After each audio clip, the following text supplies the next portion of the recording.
Power 5 guy. So could you imagine being a cornerback, on an opposing team going, good God, really? Who did I make mad? I don't think I'm sick. You can't be by yourself. Yeah, you can't leave them on an island. You have to have a safety help. You're probably constantly yelling at the safety, hey, I need some help somewhere. Anybody, just come over here and help me. So I think that is just a matchup nightmare, especially on that level play, because if you're a Power 5 kid, you're a Power 5 kid no matter where you're at. When you go to bed, you're still a Power 5 kid. When you wake up, a Power 5 kid. Welcome, everybody, to another exciting episode of the Coaches in the Mouth podcast. Today, we have a powerhouse episode lined up for you. But before we get started, we want to thank a couple of our partners. We'll start with a huge shout out to Lindsey and Associates. Lindsey and their team have been leading the real estate business in Northwest Arkansas for over 50 years. And they are the driving force behind our podcast. Before we get to our guests, we want to thank Andrea Stone Hanna, attorney at law. If you need legal expertise that you can rely on, Andrea Hanna and her team are there to support you every step of the way. Plus, an extra thanks to ETX NWA Rentals, providing top-notch rental solutions in Northwest Arkansas. If you're looking for quality rentals, they've got you covered. If you enjoy today's podcast, consider hitting subscribe to allow us to continue to bring on these incredible guests. Enjoy the show.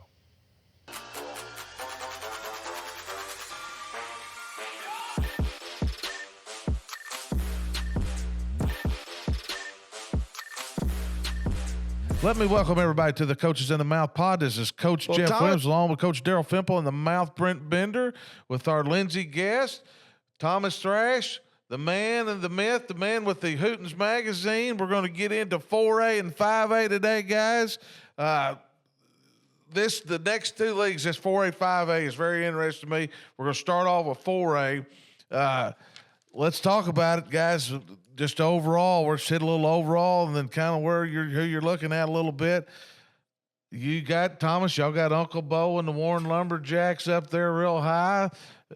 Arkadelphia's making a lot of noise. You got Boxside, who I think's better look out for him. Better look out for him. We got probably the best player in 4A, Elkins, Ozar. We'll talk about best player in 4A. I think Antonio Jordan. they're good. He's a good one.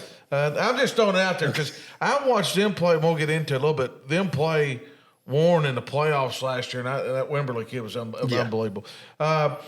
Mills, DeWitt, Prairie Grove's back in 4A. Very interesting. So let's start off here with the 1-4A. And Thomas, let's hit it. You got Elkins and Daryl. We were big on Elkins. The Antlers, baby. They were hammered. 52 points a game. They were rolling some folks. They were. And then you get till they got to Harding Academy. And that punt return is the key. I think they drove and they returned a touchdown on the punt return, blocking the back 15 yards behind the lines, behind the guy. Yeah. And it really killed him. And you know what Zach said in Hooten's, it's so hard to get to a state championship game, and I think they've kind of realized that at Elkins now, and you can tell by kind of how he's scheduled a little bit different, and they got Warren game 3 there. I mean, step on in there. Uncle Bo's got something for you. He's waiting on you. Uncle Bo ain't scared to play people. That's at Russellville. It's at Tech, right? Yeah, it's at Russellville and Arkansas Tech. Well, let's get into this league, and we'll hit Thomas and come to you, Daryl, a little bit with this league also. The Mouth is, Elkins dominated this. It's a tough league. I think it's a league that's getting better. You got Elkins, won it last year. Coach Watson's done an amazing job, which when he took that job, you knew. Prairie Grove, who has really dominated that league for years, was up in 5A, guys. They made playoffs. Yep. And I'll be honest with you, people were talking about when they were moving to 5A, it was some of their down years at, some talent-wise, and they competed and did really well. They're going to be strong, physical. Guess what? They got turf over there. Got rid of the grass over there. Boom. Bam. 7-9. And you got 9 starters back on defense, 7 on offense. And another coach's son. And another coach's kid. Grandson, I guess. Well, whatever it is, we got one. That's what we got to have over at Prairie Grove. Well, let's get once again, I don't know why we don't have the battlefield game. And we talked about it last year. Yeah. I mean, I cannot believe somebody hadn't caught on to the battlefield. Yeah, we got to work on it. Well, Thomas, get into this conference right here. I think it's you're looking at a Gentry bunch, a Gravitt bunch. It's talking, they feel they've got a really good running back, and they feel like, that league, man, the competition is there a little bit. It is. But I think Elkins, Watson's done such a good job. I mean, obviously with the offense, he's put up points everywhere he's gone. No. Losing Dizzy Dean and Chairs is tough, but they've got a bunch of some guys returning, skill guys. I think they can do it. Their offense is just they execute so well, and they're so well coached. Prairie Grove obviously moving down from 5A to 4A. They've been playing this league, a tougher league. I think they'll be pushing them for the conference championship. I do too, and I think the coaches. I mean, I think that Prairie Grove's one. And not people talking about it. They can make some noise. Go ahead, Darryl. What are you looking at this league? Well, you look at this league, and I still think it's you also got to look at what areas are growing. I mean, Elkins is not messing around. We're going to build us some facilities, and we're going to get us some players. It's hard. Millage time. Yeah, Millage time's coming through in Southside Batesville.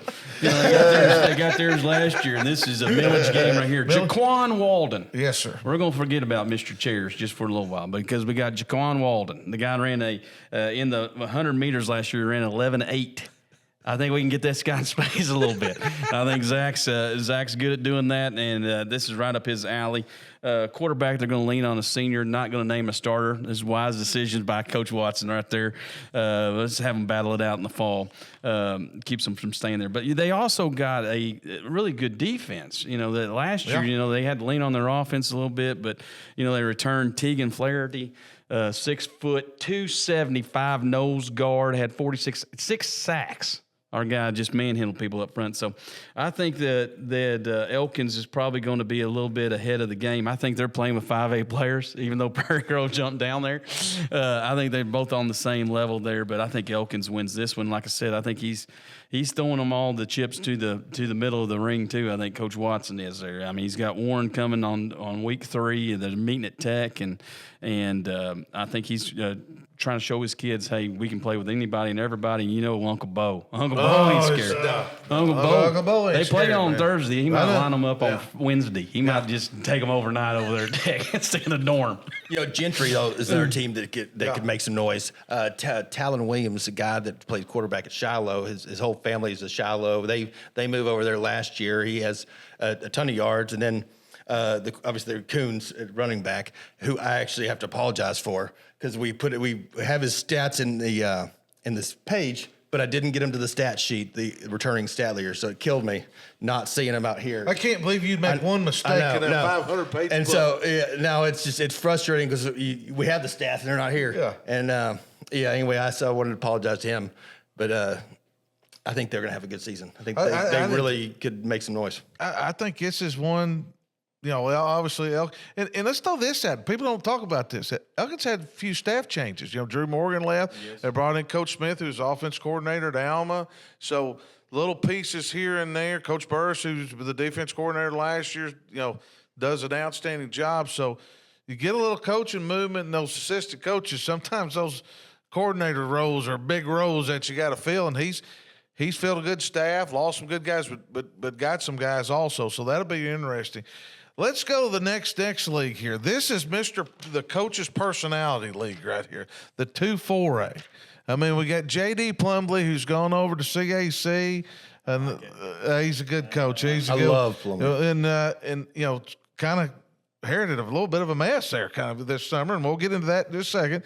We've got Mills, who's dropping back down, who, man, we had to put him on the radar last year. I mean, it's unbelievable. And then you got, Heber Springs with the new coach, Lone Oak with Clay Benberg, leaving the great Little Rock Parkview team as offense coordinator. Forest City, Reggie Swinton's making a lot of noise there. And then you've got the great the Jim Withrow at Little Rock Hall. This might be the biggest personality group of coaches you get in one conference that you could have. Withrow, Swinton, Plumley, Benberg, Cortez Lee. I mean, golly, this ought to be social media ought to be fun week in, week out with this bunch. I no doubt. Well, talk to me a little bit. I mean, there is some talent in this bunch, and I think you look at. What's Reggie going to do at Forest City? The first time. What's Benberg going to do at Lone Oak, who's traditionally had great players? Talk to us a little bit about this one. In CAC, everybody who jumped out was real big on them, and it's kind of been a messed up deal there. It is, it's hurt. The three best receivers they had went to Maumelle, and this is all during baseball season. So then Grayson Wilson was pitching in the state championship, comes back to football, nobody's there. Is all of his production's gone, so he decides to follow his coach to Conway, and another assistant coach. Yeah, another great staff there. Yeah. We'll talk about him later. But then Mills drops down. We're going to see if the pipeline from Pine Bluff, if Pine Bluff started to keep their players, and so I think I don't know if they have had as many move-ins as they have in the past. But I think they're very, very talented. Heber Springs, new coach. Yeah. And so Carmichael returns home, who was at Rising last year. He was I don't remember what year he graduated there, but he's it's a great fit there. Benberg, he's got some athletes, and they're doing the team camps, the big team camps, and I think they could easily challenge for a conference championship. This conference, you don't know who's going to win it. Like you have no. You could flip a coin for 4 teams. Forest City, though, is they. I think they have the athletes to make a run. They were in 5A last year, played Robinson really well, and now they're dropping down to this conference. Last year they didn't have any defense. It was essentially a lot of the teams from the 4A, and I mean there was 48 to 52 games. Those are the scores.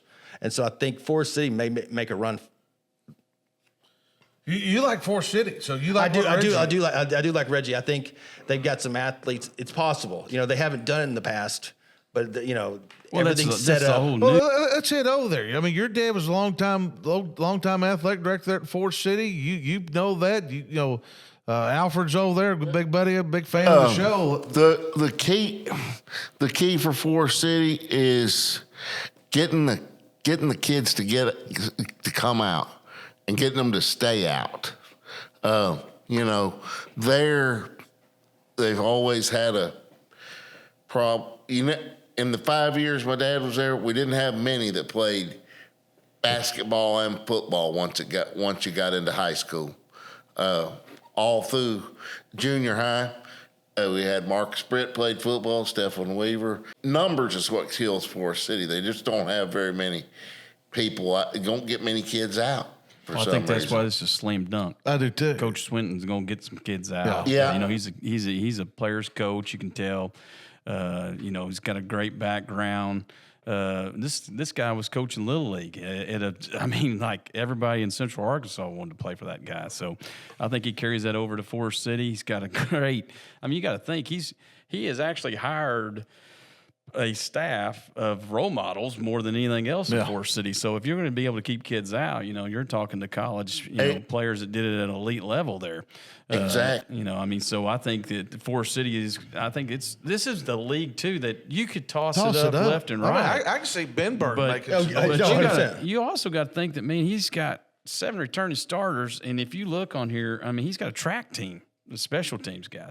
So you think of a guy like him, he's got a way of getting on the football and so forth. But then you go back and you look at, we were talking about earlier about, who you hire and who you don't hire and all this other stuff. And you're putting your staffs together. But if you look back, CAC, they put a heck of a coaching staff together. Yeah. He wouldn't got, Coach Parker to run the offense. And, you just don't know numbers-wise how that's going to work out for them.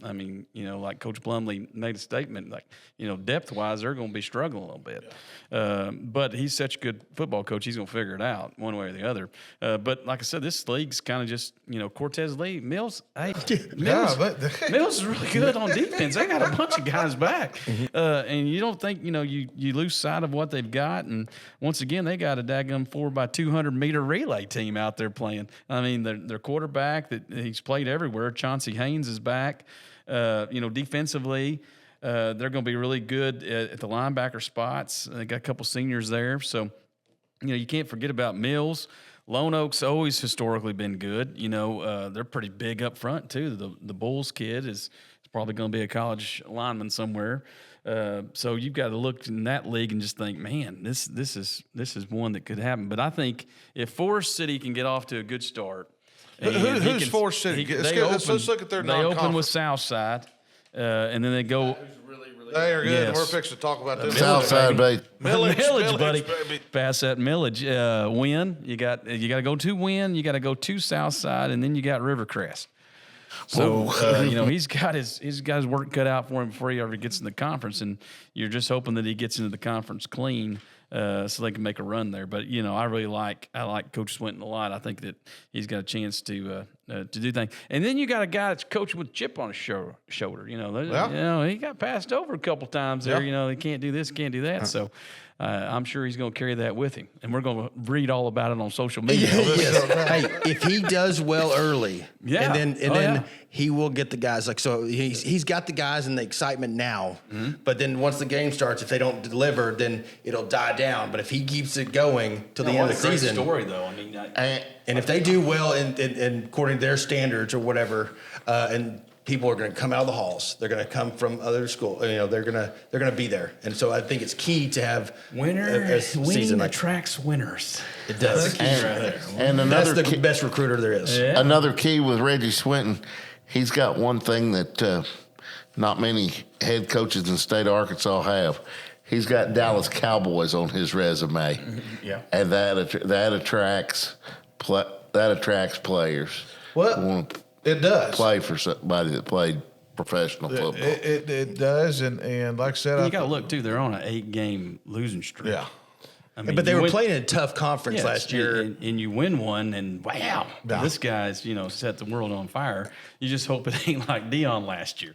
Exactly. Win early on three, fast. And I know the comparison's crazy. Those three openers are tough. They are tough. Yes. But if they can hang with them and make it, competitive, it'll help. Well, let's go ahead and do this. Let's go ahead and bring on our Lindsey guest of the week here with Coach Clay Benberg, new coach of the Lone Oak Jackrabbits. Coach, welcome to the show.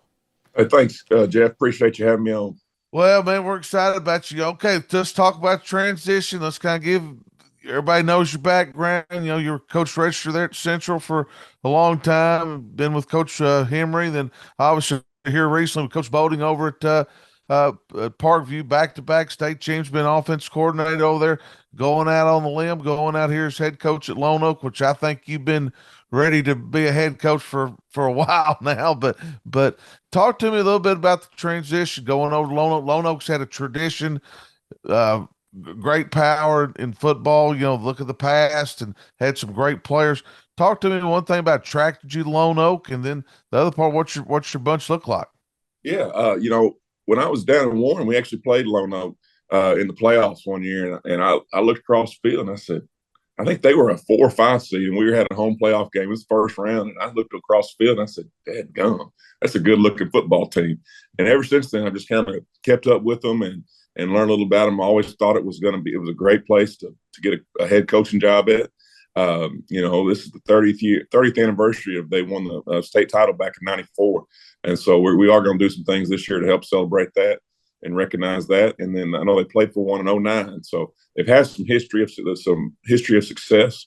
And so that was always obviously something that was attractive. It's still in the Central Arkansas area, which is important for myself and my wife for her job. And I just thought it's a place that is, they want success. That you had a great community that has been. It's unbelievable the amount of support I've gotten in just here in a few short months, and a great administration with our superintendent AD. They've been real supportive, and we've been able to get. We're working on getting some things changed, and they even changed some things that I've asked, and so so I have a great relationship with those guys too, and so it's been really positive so far. The kids have really bought in. I mean, it's tough for them because these seniors, I'm the third head coach they've had since they got in 9th grade. And so, I'm proud of them because, a lot of times you hear stories about they want to buck you.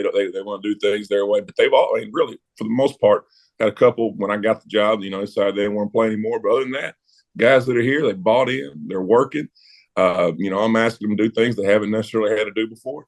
But, they're working hard. And, we got a good group of younger guys that we're investing in, our junior high kids. So, because that's the future of the program, and so that's one thing that I like about it that we didn't get to do in Little Rock. Is you don't really get to work with your 7th and 8th graders, so you get to really build it how you want it. Isn't that funny? You've been in big schools, obviously, besides Warren, and especially in a big city where there's multiple schools, and that one-on-one time with that junior high, man, guys like you, it's very interesting, and getting your hands on them and see what you do with them. Absolutely, and we're going to have this is new for them this year. We're going to have a 7th grade athletic period, and I'll be in there. Be me and one or maybe 2 other coaches, and we're going to be in there. So I get to personally work with the 7th graders, which is, that'll be fun. It'll be an experience, but it's also good because you get to, really establish what you want for, when they're young, and so develop them the right way. And so that's a real big draw to this, be able to build a program. Yeah, no doubt. Well, let's get in your conference a little bit. And we were just talking before we got on here, man. Coaches have cast characters in 2-4A, baby. Anyway you love it. And some really good coaches. In programs. You're sitting there, Coach Plumley there at CAC. Mills dropping. Had a great year last year. Very talented. Dropping right there in the mix. Heber with the new coach. Obviously, you're a new coach, Reggie Swinton, taking over at Forest City late, and of course the great Jim Withrow sitting there at Little Rock Hall. Getting that program back where it has been. Talk to us a little bit about the conference. It's kind of spread out a little bit. CAC, obviously the coaches voted going in number 1. They've had some big transition, players transferring, and new coach and things like that. This one here looks like kind of wadded up and see what happens. I think every team in the conference it has a chance. It's just how you can develop your team and get them ready, how they're playing when conference play starts. I really do, because there's a lot of unknowns in this conference. Like you said, there's a lot of new coaches. It's a new conference. I think half the teams are different in the 2-4A than they were last year. We lost Stuttgart and Hardin Academy. And then we're bringing in CAC, Hall, like I said, Mills and Forest City dropping down. So, we haven't really played the team. We've played them in the past, or we did, but we got, like you said, new coaches. So there's a lot of unknowns. I think you said 4 or 5 teams have a new head coach this year. So it's going to be interesting to see how it all plays out. But I do know all those guys that you just mentioned, they're good coaches. So their teams are going to be right. I think 2 or 3 of them won state championships, coached the state championships. Coach Withrow, I know he's had some really good runs throughout his career as well. And so I'm expecting competitive games on Friday nights. You can't take anybody for granted, and you got to come out ready to play, have a good game plan, and kids got to be able to execute, because you got opportunities, but so does that other team, because I don't know if there's a lot of separation from 1 to 8 in our conference right now. No doubt. And you look at 4A, and we've had different coaches. Had Uncle Bo on here. We've talked to him a little bit. Kenny Simpson, different guys. 4A right now, especially with the private schools besides CAC, really kind of getting out of that classification. With they've been pretty dominant. Looking over the last 15 years, it's pretty wide open. Obviously Warren's the favorite. Arkadelphia's been right there. Bauxite's got one of the best players in the Wimberley kid in the state of Arkansas. Ozarks jumped to the Elkins is there too. They had a great year last year. This deal's wide open as can be. And coming in as a first-year head coach and getting the program back where it needs to be, obviously, where do you fit, and where do you think, y'all could get fit in the mix with all that bunch? Yeah, well, we've seen some of those teams. We saw Warren, we saw Arkadelphia and Bauxite this summer at different team camps, and so we got a chance to match up against a couple of those teams and see where we're at. But main thing I'm focusing with our guys is not really. I tell them I have expectations that we win football games. We're playing on Thanksgiving, something that hadn't been done here, I think, since we looked it up, 2018. So it's been 6-7 seasons since they practiced on Thanksgiving morning. So those are things we talk about and say, hey, this is the standard. This is how we're going to get there. And so I'm just focusing on them. We need to get better, and we want to be getting, peaking when we start conference play. We got a tough non-conference schedule. Yeah. But I told the kids when we broke team camp, broke July, we were better than we were when we started spring football. And this first week, we're better than we were in team camp, finishing up this first week of fall practice, because we have better understanding of what to do. And now it's just more, let's doing it better steps, the O-line, better understanding of the offense at the quarterback position, just better better understanding the routes at DB and using our hands on D line. Just fundamentals is where we get better. We have size, we have some athletes. We just got to get better at doing the things the right way, and that's what we focus on every day. I talk to our coaches about and emphasizing in their drills and that sort of thing. No, that. Well, let's get into your non-conference. I mean, you open up a Stuttgart and you got Jacksonville, and who else you got there also? We got Win. Go to Win. Also go to Win, and that's always tough. Did you put that non-conference schedule together? Or was it already there for you guys? I got the job, and they said, "Here's your non-conference schedule, coach. You get to go. You get to play Stuttgart, and you get to go to Win, and you get to go to Jacksonville. Good luck." I said, "Yes, sir." But that's something. Everywhere I've been, we've played a tough non-conference schedule. That's every coach I've worked for: Bo Hembry, Scooter Register, and Brad Bolden. We don't back away from anybody, and it tells you where you are as a team. And yes, you want to win every game, but as you know, you did a long time. It doesn't necessarily affect where you want your end of season goals. So, we're going to see where we're at. I know Coach Price. He's been there now quite a few years, so he's established a program. He does a great job, and they're gonna present us a lot of challenges. And then Jacksonville is just down the road, but Coach, I've heard really good things about Coach Allen and what he's done over there, and he's trying to revive that program, bring back some discipline, structure, and I've heard nothing but positive things about him. So I know we got to go over there. It's going to be another good challenge, and of course, you're going to win, and they're going to present you different challenges because you're going to see something that you don't normally see, and if you're not disciplined, they'll take advantage of it. And so those are some things that we get to challenge our kids, and hopefully we rise to challenge and compete. That's the main thing I want to see in this non-conference. Are we going to compete? Are we going to go out there and give our guys or give ourselves a chance to be in those ball games? Well, good deal. Well, Coach, I'll get you off here. I appreciate you spending some time with us. Hey, we'll be checking your work. Daryl Fimple, he'll be checking you every week, man. I mean, he'll have stats on you guys everywhere, man. Yeah, long time listener. So I'm glad to be on the show. That's right, baby. The people want to hear from you. The people want to hear from you. Yeah. All right.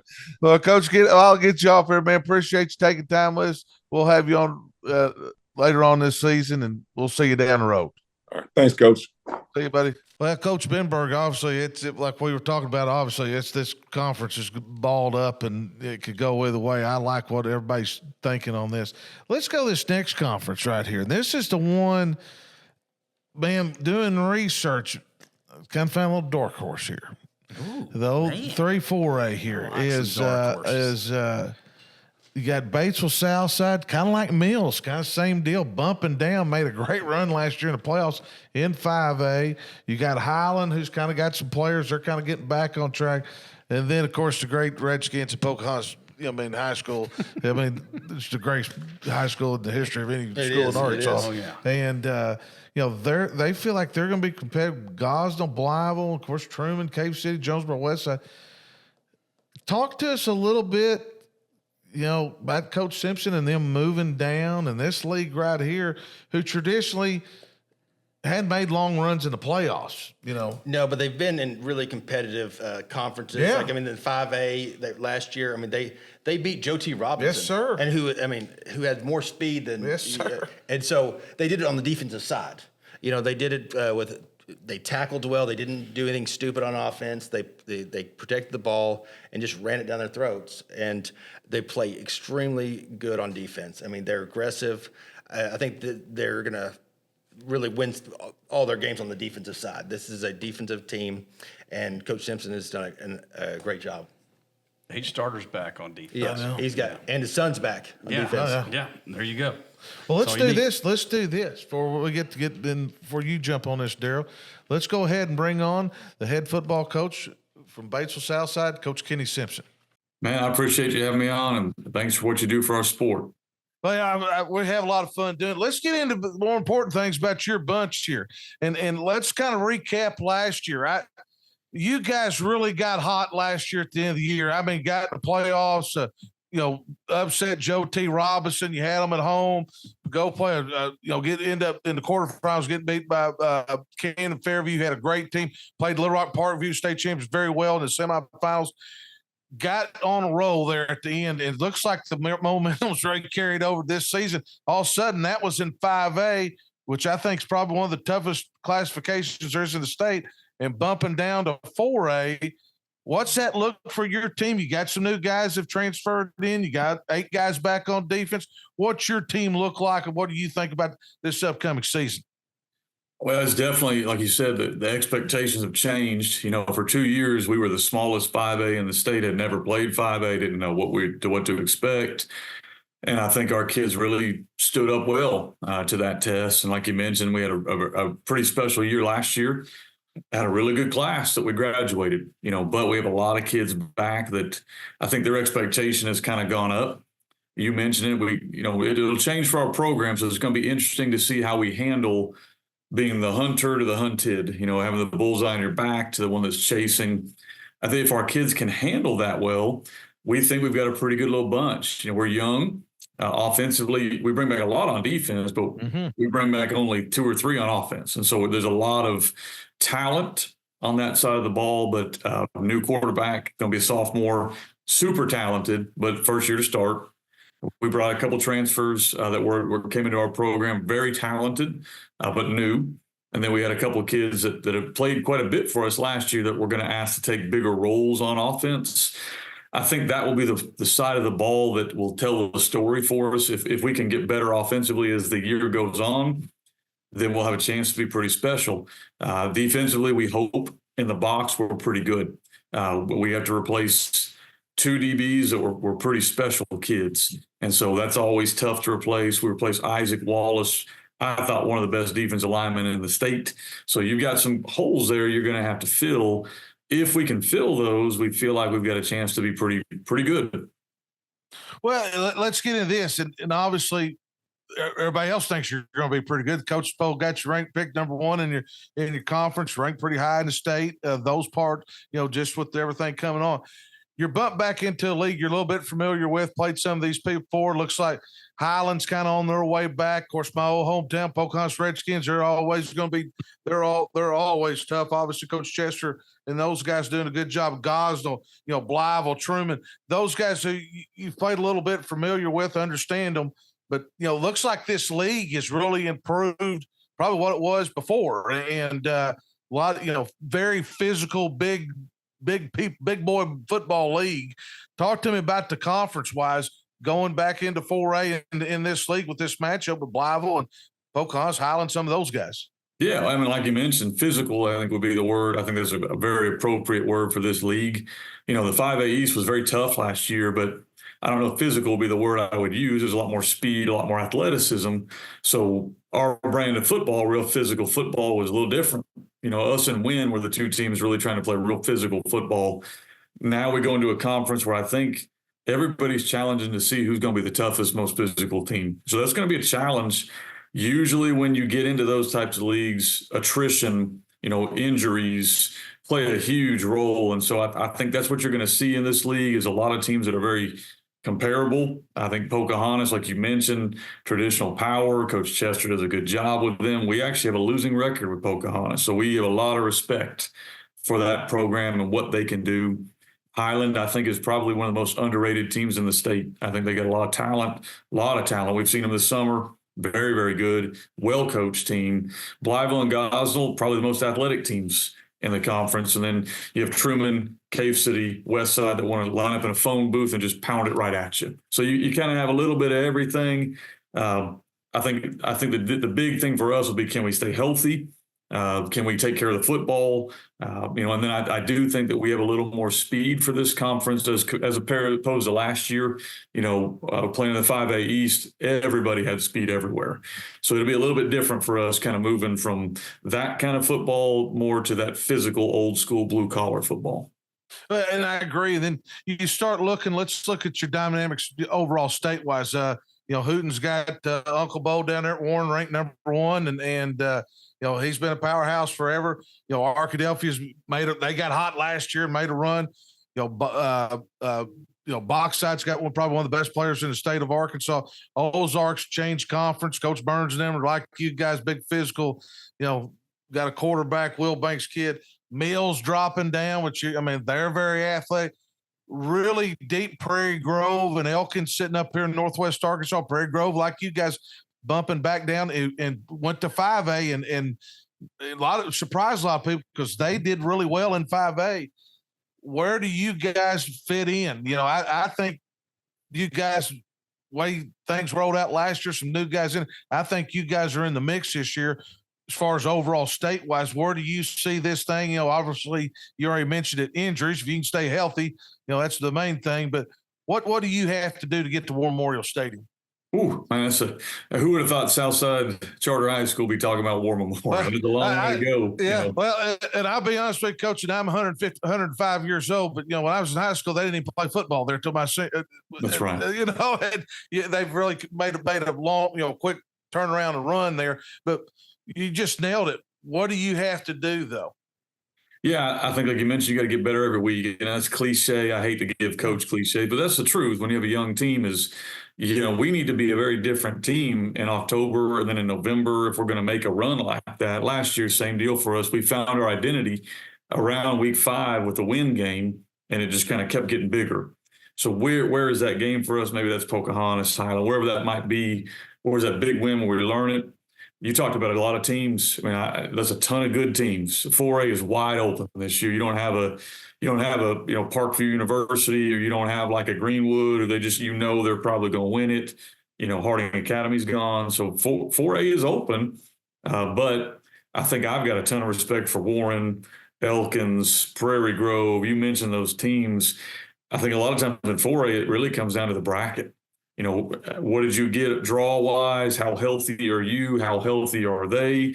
And then on any given night in 4A, with the exception of a few teams, almost anybody can beat anybody. You know, just kind of glancing ahead with our conference, we match up with the 7. The 7 might be one of the toughest conferences in 4A. So you better get strapped on for round 1 before you start looking past that. But I think that's, for us, it'll be the bracket. It'll be how well we're playing at that moment, how many kids are healthy, and then who you're going against. Are you going down to Warren to play a game, or are you getting to play at home? That's a big difference in the playoffs. Well, and you did that. And, you know, you talk about last year, you know, those home playoff games, you know, it's a long drive from Warren, Arkansas to Batesville. It's a long way from Batesville to Warren, or, you know, a lot of places. And those things factor in, and the matchups. And I think, y'all get matched up with 7, you know, Arkadelphia, Bauxite. You got John Fogelman back at Malvern, who does an outstanding job.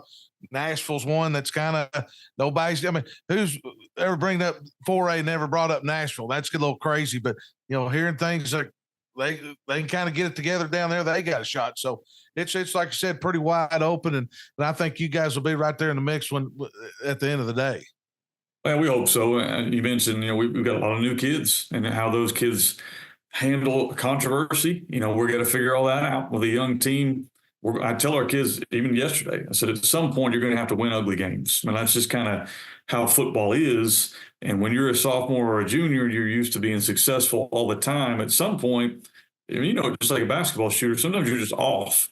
Can you find a way to win on those moments? And I think that's going to be the difference in whoever hoists a trophy at the end of the year. And guys that are sitting at home is, can you win games when not everybody's clicking, when you're playing ugly? And so we're trying to get our kids ready for that mindset, because we were close last year. You know, we were really kicking ourselves. We thought we did not play well against Valley View. We did not play well against Fairview. Had chances in both of those games where you talk about a crazy special season. So what can we do, you know, to improve on those areas? That's what our focus has been. Let me ask you this, and you answer this you want to, is you talked about some transfers, and we've done the show, and that's a lot of it's what we talked about, you know, kids here, and that's just the way that's the way the world is anymore. It's just the way it is. With those kids like that coming in, what do you do as a coach, you know, to kind of, you know, we always talk about culture and building team, and we're working on that all the time, and getting new guys in, you know, it depends on their character and things like. What do you do as a staff to kind of embrace those guys and, you know, get them all understand, hey, this is what we do on Friday nights, what we have we practice on Thursday, this way we do things on Monday, Tuesday, Wednesday. How do you do that as a staff? Well, I think a lot of it is you've got to have a good group of kids. You know, you've got to have kids that understand this is what we stand for. You know, what and they need to know that, not just a slogan on a T-shirt or whatever it is. I think if you come to Southside, we're known for a group that's going to work really hard. We're going to play very physical. We're going to show up and try to do things right, and we need our kids to teach the other kids is how we buy in. Then I think as coaches, you've got to be intentional. It's got to be a two-way street. These kids came to your program because you offered something great. And that's, for us, that's our kids. Our kids are great kids. I'd want to play with our kids. That's why people are coming. It has nothing to do with coaches or anything else. It's they want to be with our kids. We got good people. So we want to keep that. We want to keep that value. But we have 8 new kids into our school. They're bringing different experiences. What are they bringing that we can learn from? And I think that's where a lot of people miss the boat. You don't want to sell out and just turn into something you're not. But it does need to be a two-way street where your newer players and your older players, guys that have been there since 7th grade, are making an effort to work together to kind of blend into something. It can't be this way or that way. It needs to be our way. And I think the way football is going right now, it's not going anywhere. So whatever people think about transfers and school choice, we all have our opinions. Whatever it is, you better start learning how to adapt. We saw college football have to make the kind of adjustments. That's coming to high school. So you're going to have to figure out how to do this, or unfortunately, it's just not going to go very well for you. And that's, you just summed it up. And I think that's the aspect and the way you got to try to approach that. I mean, it is what it is. And it's, it's kind of like God told me, he said, you either adjust or get left behind. And that's just, hey, that's pretty harsh, but that's just the bottom line at the end of the day. In that part, and we're all in it for kids and that deal. Well, Coach, man, I really appreciate you taking time. We're going to have you on during the season. You got some big games, obviously, this year, and we'll have you on and our top 10 games a week. And, hey, we're pulling for you and look forward to watching this season. Yes, sir. Thank you for having me on. Thank you. All right. Take care, everybody. All right, he feels pretty good about it. They're part of it. Daryl, break it down a little bit further. You got Highland out there. They're jumped with some good players. Pocahontas, Gosnell, Blytheville. Talk to us a little bit. I mean, is it Batesville, Southside, and everybody else? Is that kind of – you don't think so? Highland, I think, is going to be up there. They've got some good players. You look and it Coach Quarterback. Yeah. Yes. Two-time starter coming back. It was Stour's first year last year. They go 7-4. They lose to Monticello by an extra point. Yeah. I think it was. Huckabee had over 1,500 yards of total offense. I mean that's not just putting it any other way. Their schedule, they go to Piggott at Mountain Grove, Missouri, and Riverview, so it kind of sets up. They might get some momentum going there early. Right into their conference season. So, once again, I think this is top 4 teams too. I mean, you could flip it around. Yeah. If the ball rolls your way, you're going to win.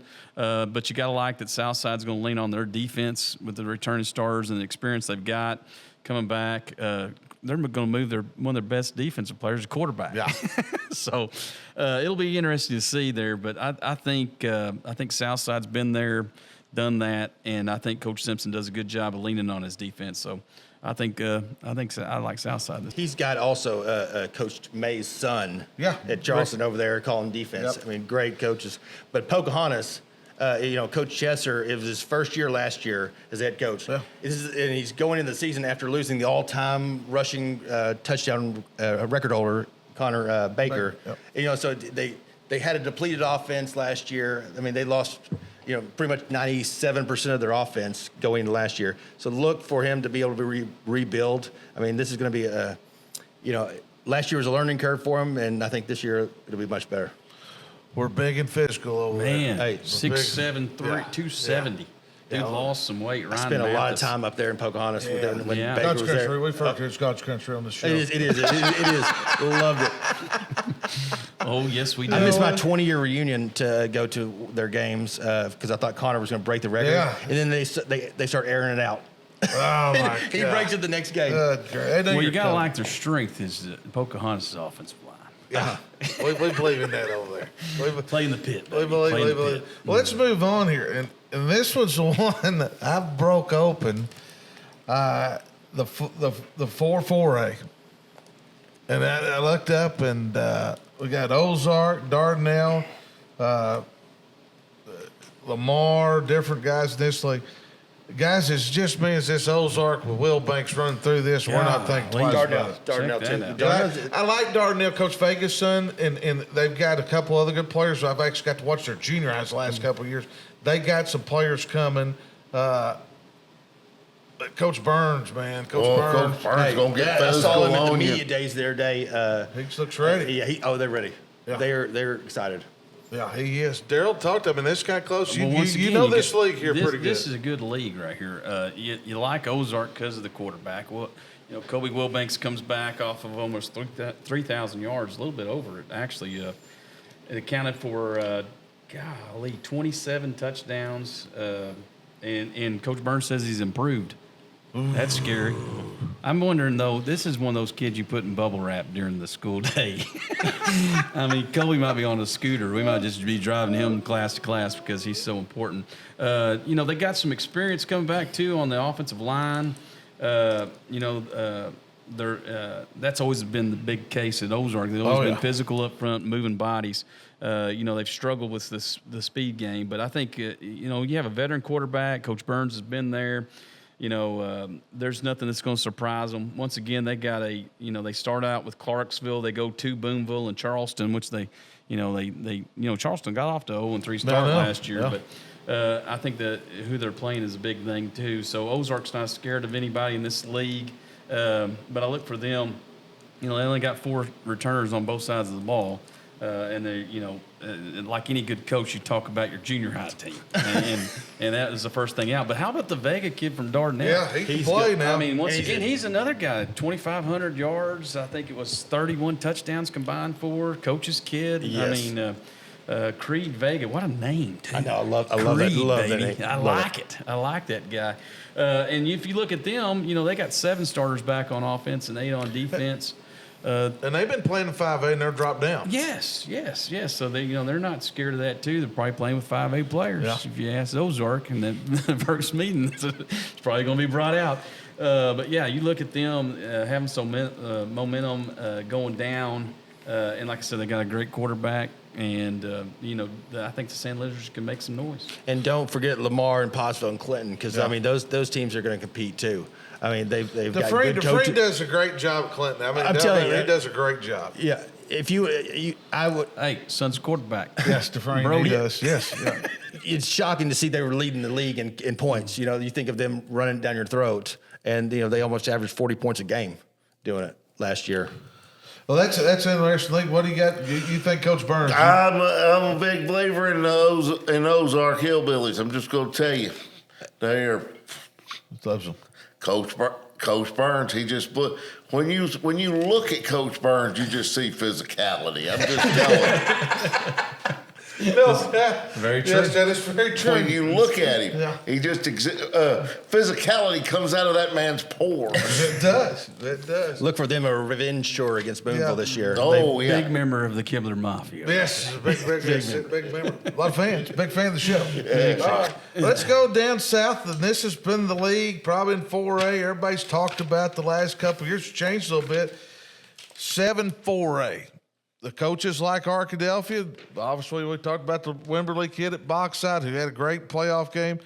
And then our old buddy Johnny Fogelman's back down at Malvern, and he's sneaky and he's sitting in the weeds that are young. And he, when that playoff time comes around, old John Fogelman knows how to win and put people in some situations. Nashville, that's the one nobody's talking about the scrap. Got a new coach. That part of her, they very talented. They can kind of get it together down there. They could be in the mix. You got Harmony Grove. You got Ashdown, Fountain Lake, Genova Central. This league has changed a bunch. Is Arkadelphia the real deal? Is Boxside changing conferences? Been in that conference, back to it.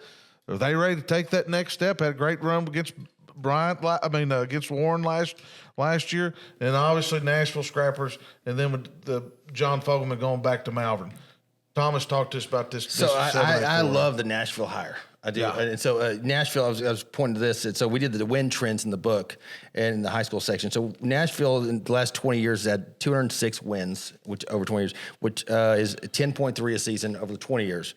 It is 9.6 over the last 10, and then 8.4, and that's why you're seeing the regime change. They expect 8.4 isn't good enough. Nope. It's not good enough. And I was there yesterday, and I talked to him at the field. I was driving to Murfreesboro to drop some stuff off at stores, and got to talk to him, and I was just so impressed. I mean, he knows football. He cares about the kids, and he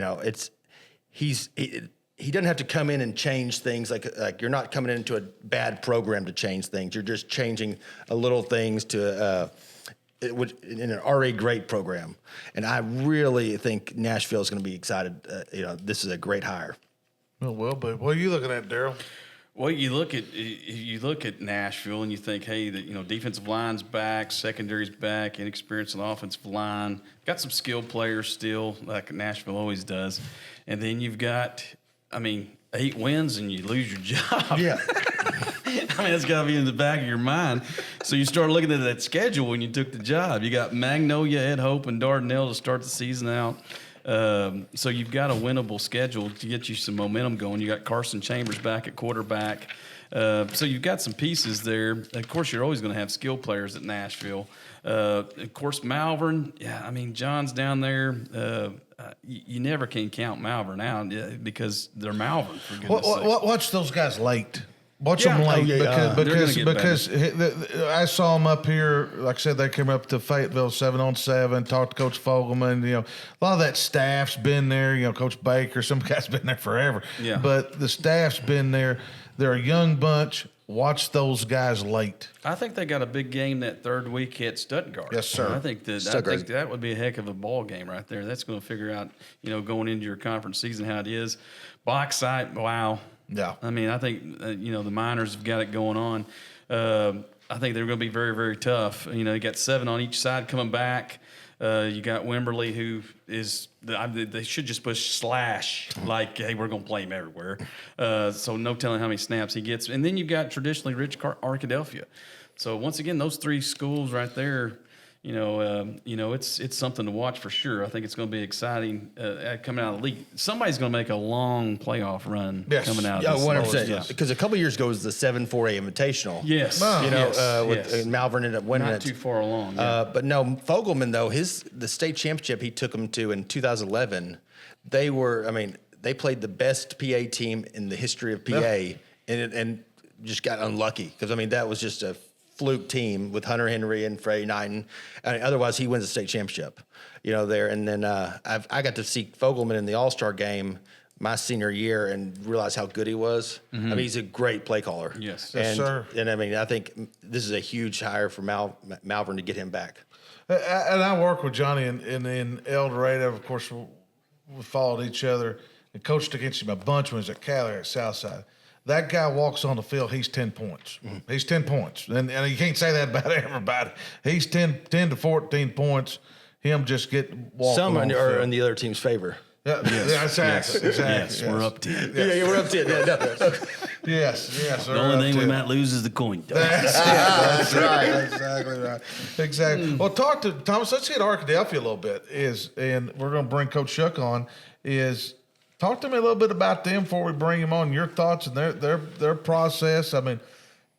Y'all have got them ranked really high. I think we love their defense. But Shucker's an offensive guy. I think they're going to be. Last year they were, had a new quarterback, and so they struggled a little, but they lost to Rivercrest last year in the second round and struggled against Mayflower. So I know that was not okay with them. The second round loss. They expected a lot more, but look for their defense to really hold people. And I think their first 3 games, they're loaded. Yeah. Camden, Fairview, Hot Springs and Lake Hamilton. They're getting ready for a playoff run. They're going all in. And their scrimmage is Prescott. Oh, yes. And so I think it's at Arkadelphia, I think. Yes. So that's going to be, Coach Glass was telling me, he's like, we got to make sure we don't treat it like a real game. We got to make sure we're not fighting, Coach getting Glass ready to go. Treat that like a real game. Yeah. He's like, oh yeah. He's like, there's no doubt about that. He's like, we can't get anybody hurt. Yeah. You'll think about that in the halftime situation. That all sounds good. Kick it off. Let's go. The first one, it says JV. First coach that calls JV loses. Yeah, that'll be tricky. Well, let's do this. Let's bring our Lindsey guest on. Coach Shucker from Arkadelphia. Hey, I appreciate you guys having me on here. Man, let's get into this deal, man. This 4A deal's wide open. We had Bo Henry on. I've talked to a bunch of different coaches. It's kind of talk about it a little bit. All the private schools done besides CAC's kind of moved up, moved down, moved away, and this deal's about as wide open as it's been in a while. The Hooten has y'all's ranked number 2. Daryl Fimple's got y'all ranked real high. You had a great season, really got caught on fire last year, got hot, going through the you beat Malvern week 10 and get the playoffs, had a good little run. Talk to us a little bit about your team and what you got come back. You got a lot of guys coming back, especially on offense. Talk to me about your guys. Yeah, we've got a lot of guys returning on our offensive line. That's where we really feel the best at. Offensively, we've got a couple good skill players that off of last year's team that were big playmakers for us. So our playmaking ability is still there. It just might look a little bit different than what it has in the past. We've got a returner at the running back spot that started since his sophomore year. A lot of big game experience, and so we feel really good about what we've got. We're going to be young at the quarterback position. We're going to start a sophomore quarterback. But very, very talented. And so we're really excited about his growth and development. He's done a really good job of just growing and developing all spring and summer and taking on the role. It's just one of those things where, we've got the guys around him and he's just got to figure out how to get him the ball. Yeah, that's a good problem to have. Let's get into your league a little bit. I mean, you guys obviously ranked number 2, whatever that means right now. We got to play some games, obviously. But, you look at your conference, top to bottom could be probably one of the tougher conferences in the state of Arkansas. You guys, Bauxite's going, Wimberley kid's one of the best players in the state. John Fogelman's back at Malvern. He's great coach, done great things there. Nashville's a team that, people kind of on the outside been talking about it. They kind of get together, got a chance. Ashdown's got a new coach, Fountain Lake, and Central. Talk to us a little bit about your league. I mean, it's been tough the last few years. It's kind of been up and down. You guys last year, I was kind of wondering where you were at about the middle of the year. Boom, y'all got hot and got going, and that's when you want to get hot. But talk to us about your league and kind of where you fit, where you see this thing, who the problems are, and et cetera. Yeah, and you're talking about the different teams in the conference, different coaches moving around and the different players that we have. And to be honest with you, this year's like no other year. It's very consistent with what it's been. It's going to be a tough Friday night football game every single night of the season. And really that's what we coach for. We want to play tough teams, and in our conference, what we believe is the toughest conference in 4A. There's been a state championship team out of our conference really probably every year the past 10 years, except probably 2 or 3 years. Last year there wasn't one. In 2020 there wasn't one, and then I think Warren won one in 2016. But other than that, state champions come out of our conference pretty much. And it's one of those things where if you want to win a state championship, people think of our conference that you got to beat. So we like that. It just makes high school football exciting when it's a tough Friday night matchup every single week. And no doubt. And we used to talk about this is people remember you for what you do in the playoffs. I mean, just get in, I think I took a 5 seed one time, the state championship game. Well, yeah, we were 5. We earned that 5, but you're 0-0 and you get rolling. That's what y'all do. Coach, let's get into the overall state deal. I mean, I'm sitting there looking, Bauxite's at 3 and, you got a lot of different teams. 2 teams that really kind of stick out. Little Rock Mills coming down. Batesville Southside dropping down. Batesville Southside had a great run last year, especially kind of like y'all got hot in the playoffs. That, and looking at that, looking at the 1-4A Elkins, Prairie Grove, they're always in the mix. They're dropping down. They did all these teams we're talking about did really good in 5A, which is one of the better classifications in the state. They're dropping, but you got Uncle Bo down there at Warren. You got DeWitt. You got Highland supposed to be a lot better this year. Dardanelle, Pocahontas, all these different teams.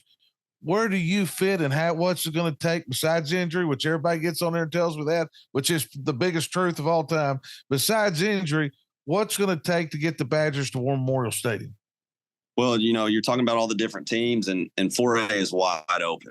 It is. It's one of those teams where probably 4A is the closest that everybody's been to each other. In the past, there's been probably, 6 teams that can win it, on any given year. Well, this year is kind of wide open to everybody. You're seeing some really good teams from all across the state. It's one of those things where you hear bits and pieces of other teams and what they've got and what they did and what they bring back. But it's wide open. And so, you're talking about injuries and things like that. The thing about 4A also is when you get into playoff time, we go an extra week compared to everybody else. 5, 6, 7A, they're done before we are. Playing on Thanksgiving, it's quarterfinals for us. When everybody else, it's the semifinals. Playing on Thanksgiving, quarterfinals is it's an accomplishment, but it doesn't mean as much as it does to some of the other classifications. And so, we have to go an extra week on top of, our team size isn't comparable to really a lot of the 5, 6, 7A teams, so we're having to keep less, a smaller number of people healthy for longer. And so that's, in my opinion, I think 4A is the toughest state championship to win. Just going an extra week, the number of kids on your roster, the wide open, the number of teams, the wide open race. You just never know who you're going to get in the playoffs. You might be playing at home one week, and then you might have to go all the way across 3.5 hours across the state the next week. And just, it makes it fun. It's to me, I love the competition. I love playing at home in Badger Stadium. It's awesome. We've got a great environment, but man, I like playing on the road too. I think it's something special when you can go on the road in a tough environment, and go have a great game and win. We travel really well. Our fan base is really, really strong. We do a really good job of bringing a big crowd to away games, no matter where we go. We've been 3.5 hours away from Arkadelphia, and we've packed out and standing room only on visitor sides before in the playoffs. And it just makes a great environment. There's something special about the playoffs. It does. And you mentioned that, 4A, and I grew up kind of growing up in 4A football myself as far as a kid, but as a player, but people don't realize, that extra week, how much that takes out of you. I mean, I've did it was in 6A, 7A or 7A, whatever it was for years, but I always looked like I talked to Bo, or, he's in 4A, like that extra week. And I was like, man, I don't know how, we're limping out. And I don't know how you keep those guys healthy, man. It just amazes me, the physicality, especially the way you guys play. Yeah. And it is. It's a physical. There's been a lot of 4A's got a lot of talent. Compare it to a lot of other classifications. There's talent across the state, but you look at a lot of the talent that goes and plays college at the next level. 4A's got a lot of it, and so just seeing that from week to week to week, especially in our conference, there's a lot of talent that comes through. Malvern had quite a few guys that went to play college football last year. Nashville always has a few. Ashdown always has some D1 guys. It just the level of competition in our conference, and then on top of that, across the 4A is very high. No doubt, no doubt. Well, Coach, I know it's late. I want everybody to know we're doing this interview. It's 8:45 at night. Coach just uploaded all the film. He's probably done the laundry, swept all the floors, and he's working overtime and not getting paid, man. And he's taking time with us. So, well, Coach, we appreciate you coming on. Hey, we're going to have you on during the season because you'll have be top 10 game of the week. Good luck to you. We'll see you down the road. All right. I appreciate you having me on. Looking forward to it in the future. Well, obviously he feels good about it. We got a ranked high. They're really high on their team. Let's move down a little southeast Arkansas, a little South Arkansas over there to Uncle Bo and them at the 8-4A.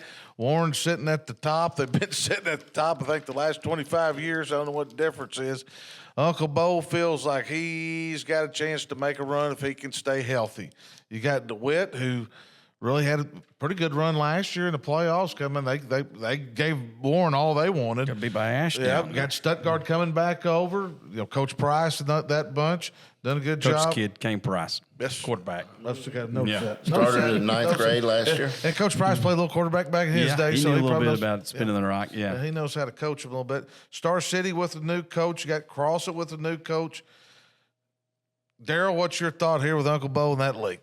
Well, I think it's once again, it's going to be one of these leagues where if you can get opposite of Warren or whoever's at the top, which I think Warren hands down wins this one. I think Warren is going to be one of the most dominant teams in Class 4A for sure. And I'm telling you right now, Uncle Bo might sneak in that big old ranking. He might get in that big old ranking. He might, be pulling a Park View out of this thing. I like how they are on the offensive side. They got Jackson Denton back, who, as a sophomore, spun it all over the place. I know Uncle Bo's really high on him. And then wide receivers, goodness gracious. I mean, it's wide receiver you. I mean, I honestly think that if you did a ranking of SEC wide receivers, Uncle Bo's probably in there like 5 or 6 right now. It's amazing what he turns out down there. And we all had him on the show last year and figured it out. I mean, that guy's got, every kid in Warren catching passes. I mean, it's amazing how that is. But, they're really good up front. They return 7 people on both sides of the football. Hey, they can play a little defense over there at Warren too, and he's not scared to put some of those guys on that side of the ball.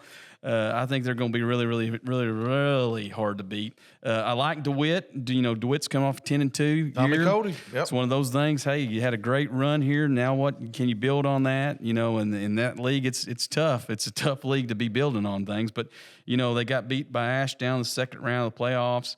And they gave Warren all they wanted at the end of the year last year. They were ahead at half. Yes. I was there, and I was there, and that was the game Bo got kicked out of.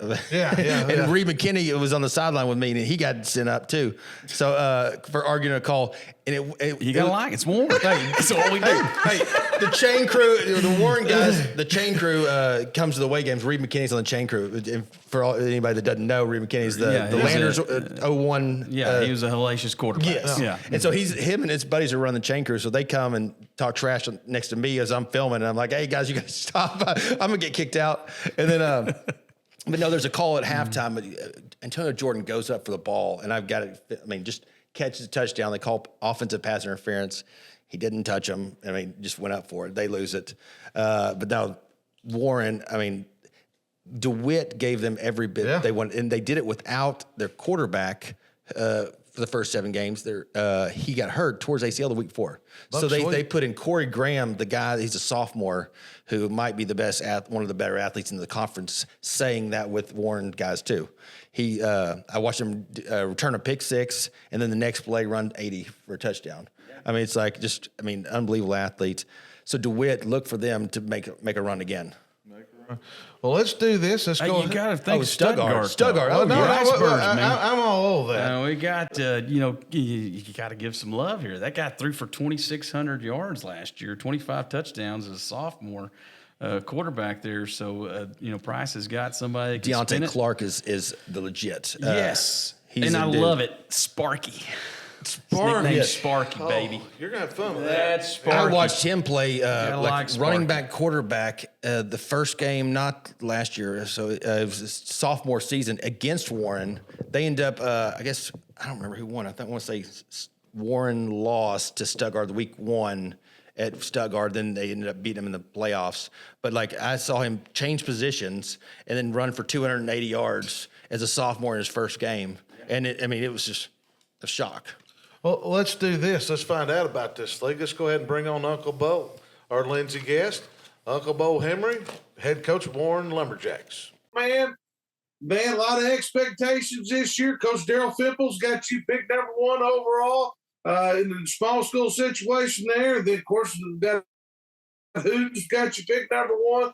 But you're used to that. But I don't know how much you could take.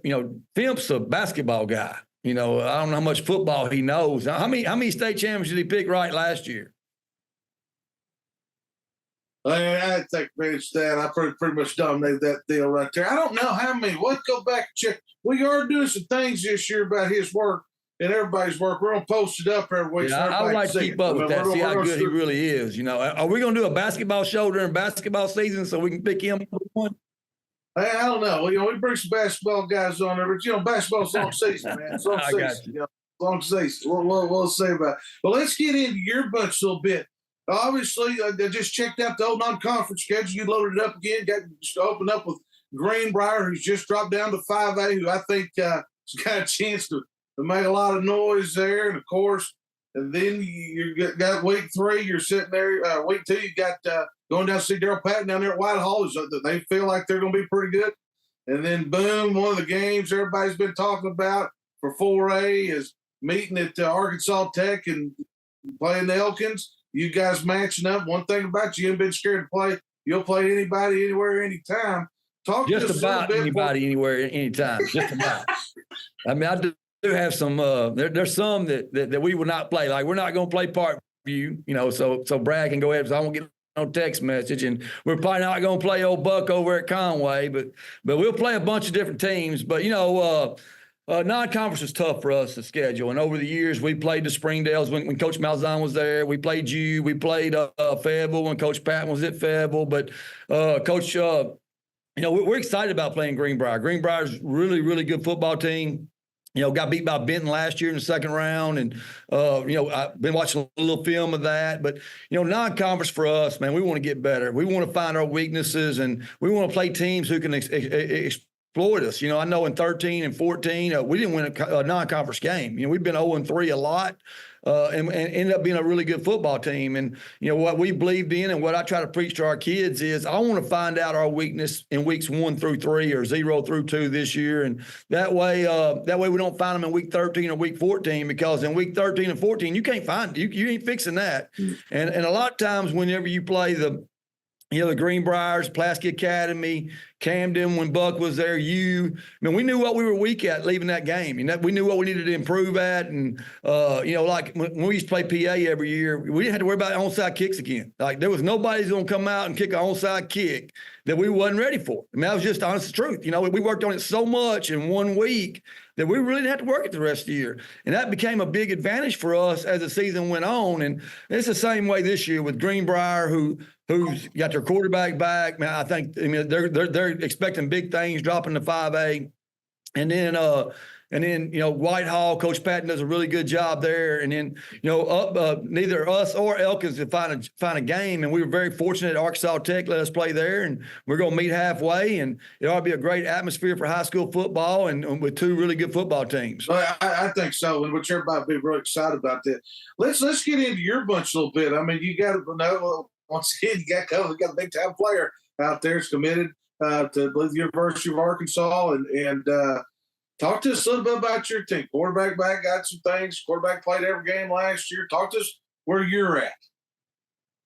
Skill wise, we're really good. I mean, there's no ifs, ands, or buts about it. I mean, there's no sugarcoating. Like, we are who we are, and we got all 4 receivers back. All 4 of them caught balls for over 500 yards last year. We got our quarterback back, who was a ninth grader last year, played every game, like you said, grew up a lot, sophomore now. And then, running back is a question mark. We're moving our backup safety, who played a lot at safety last year, to running back. And then, our big question marks up front. And I thought we've had a really good summer.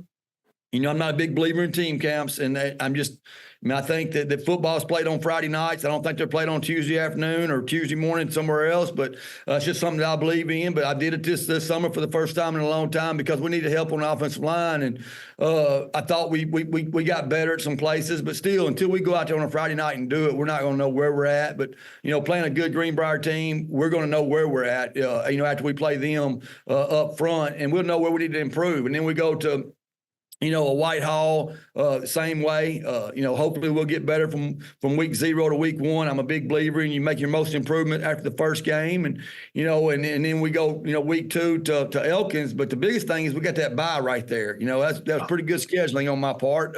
We made sure, because when we drew conference, we drew DeWitt week 4. DeWitt was pretty good last year. I mean, they were pretty good. They gave us all we wanted. I didn't get to finish that game. So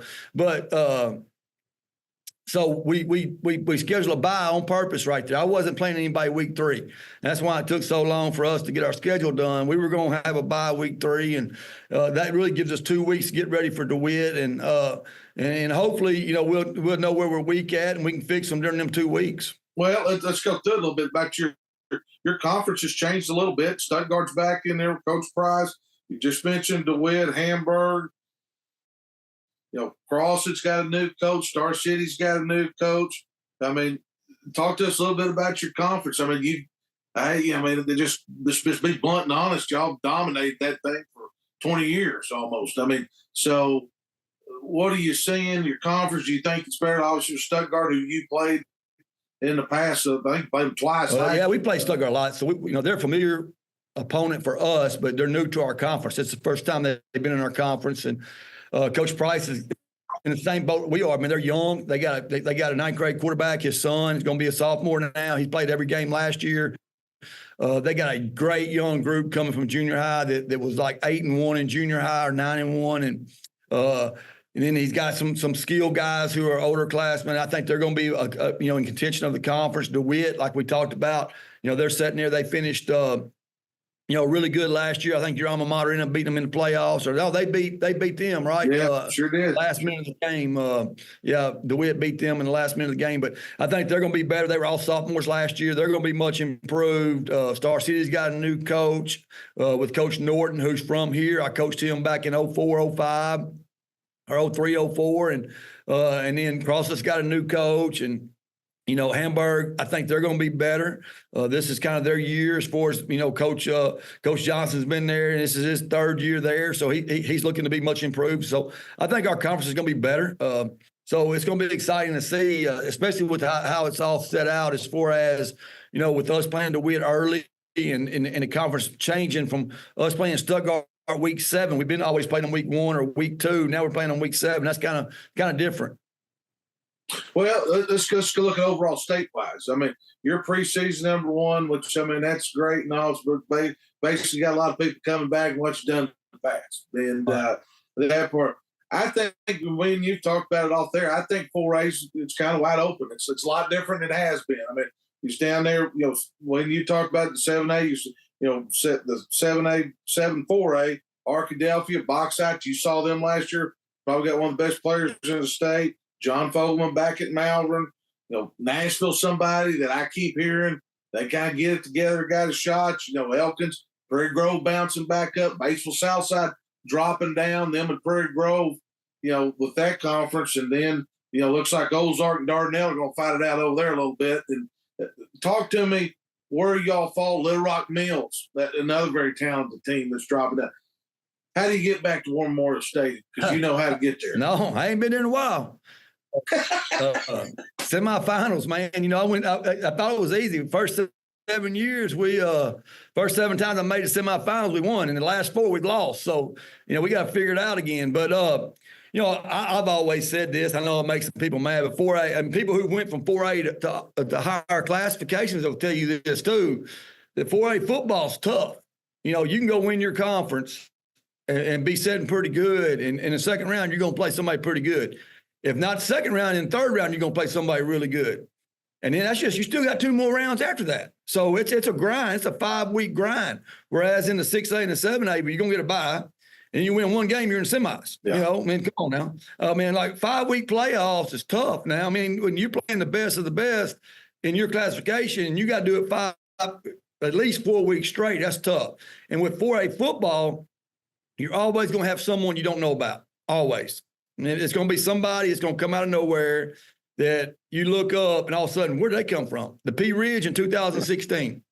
2014 was Mena. There's always a school that you have in 4A football that's got that one class. They've been together since they were 7th graders. They've been putting it all together. And all of a sudden, when they're seniors, they make a run for a state championship. Then you're still going to have your contenders that's going to be there almost every year. The Nashvilles, the Malverns, the Arkadelphias, Prairie Grove. Prairie Grove's always, when they're in 4A football, you can always pencil them in. They're going to be in the quarterfinals, semifinals, or the finals. So, and then you get Dardanelle back, Batesville Southside back, Mills back. So, what's crazy, I think this might be the first year, like we don't have a Shiloh Christian. We don't have a Harding Academy. We don't have a Pulaski Academy because Pulaski Academy used to be 4A. Then when Pulaski Academy moved up, we had Shiloh. And Shiloh moved up. Now we still got CAC, but CAC don't have the history that the Pulaski Academies, the Harding Academies, and the Shiloh. So, that makes it very interesting. Well, it does. And like you just mentioned, all those powerhouse private schools, they've all bumped up.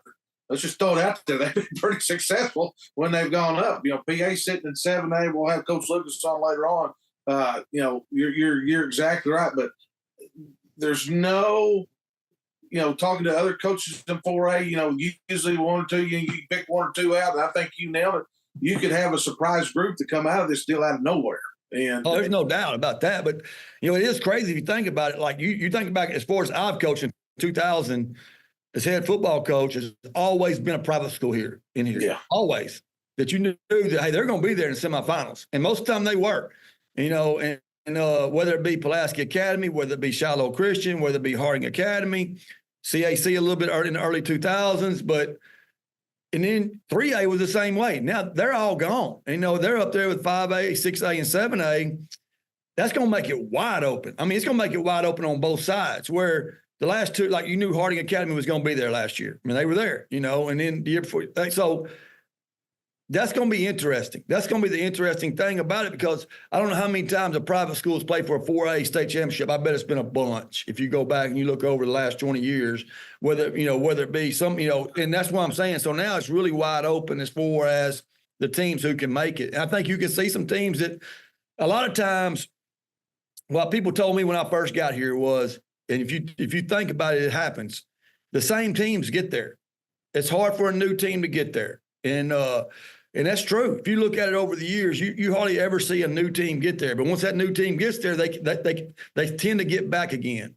And I think you can see a new team get there this year in 4A football, because there's not too many there that's been there before. As a whole group. Because a couple of years ago we had Robinson in here. We had Shiloh. It was a bunch of teams who had success that's been there, and they could get there. Now it's slimmed down some. Well, it has, and I think you nailed it about how to get there and that part of it, and how hard it is to get there. And you talked about people coming out of nowhere and things like that. But like you said, I would like to go back so many times. Private schools played for a state championship or been in the mix somewhere. Either way, it's been quite a bit. And like I said, they're out, and you can. And I think a lot of it is too is. It's just like your situation. You're always in the semifinals, finals somewhere. They ain't nothing but an extra spring practice for your young guys, right, man. No doubt. And I think that's you see the same teams every year. A lot of it is because they're getting extra time and extra work. You don't know how to do it. We've been fortunate enough that we practice together here, our junior high and high school. But when we move our ninth graders up, they're practicing, and some of our guys, like our skill guys, they're catching a lot of balls and they're able to do stuff as a young age that most kids are not able to do. And that's why I think we've had so much success of putting guys in college too at the skill positions. Yeah, and like you mentioned here on this show before, the thing about Warren kids, they all stick. Oh yeah, they stick. Yeah, they do, and I think that's a tribute to our community. I think it's a tribute to our program. You hardly ever see a kid from Warren go somewhere and not make it, and knock on wood, because we got one going. But and most of the time they start as true freshmen. And that's hard to do at that level. And you got to be mentally ready, physically ready, and we've been blessed to be able to do that. And I think it just shows that our kids come to work every day. They got a grind to them, because it is a grind when you get to that level. And you got to be used to a grind to be able to handle a grind. No doubt, no doubt. Well, Uncle Bo, man, we appreciate you coming on. We'll be checking your work. Coach Fimple's high on you this year. We'll be, there's no doubt that, you're going to be a top 10 game of the week, first week out with Greenbrier. Everybody's wanting to see that. One thing about you, the mouth that I was talking earlier is you're going to schedule some guys, and you ain't scared to travel. We're going to come see you a little bit. All right, yeah, we're close. Like, we're in Central Arkansas 2 out of the first 3 weeks. If you're not at one of them, I'll be very disappointed. So last time you watched Lumberjacks play was at Robinson in 17. Yeah.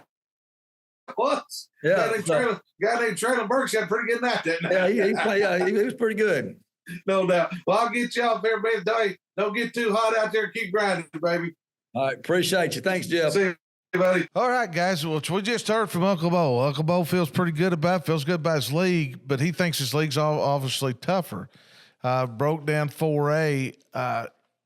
Let's talk about it. Overall, Mouth, what are you looking? Do you like Uncle Bo and the Warren Lumberjacks?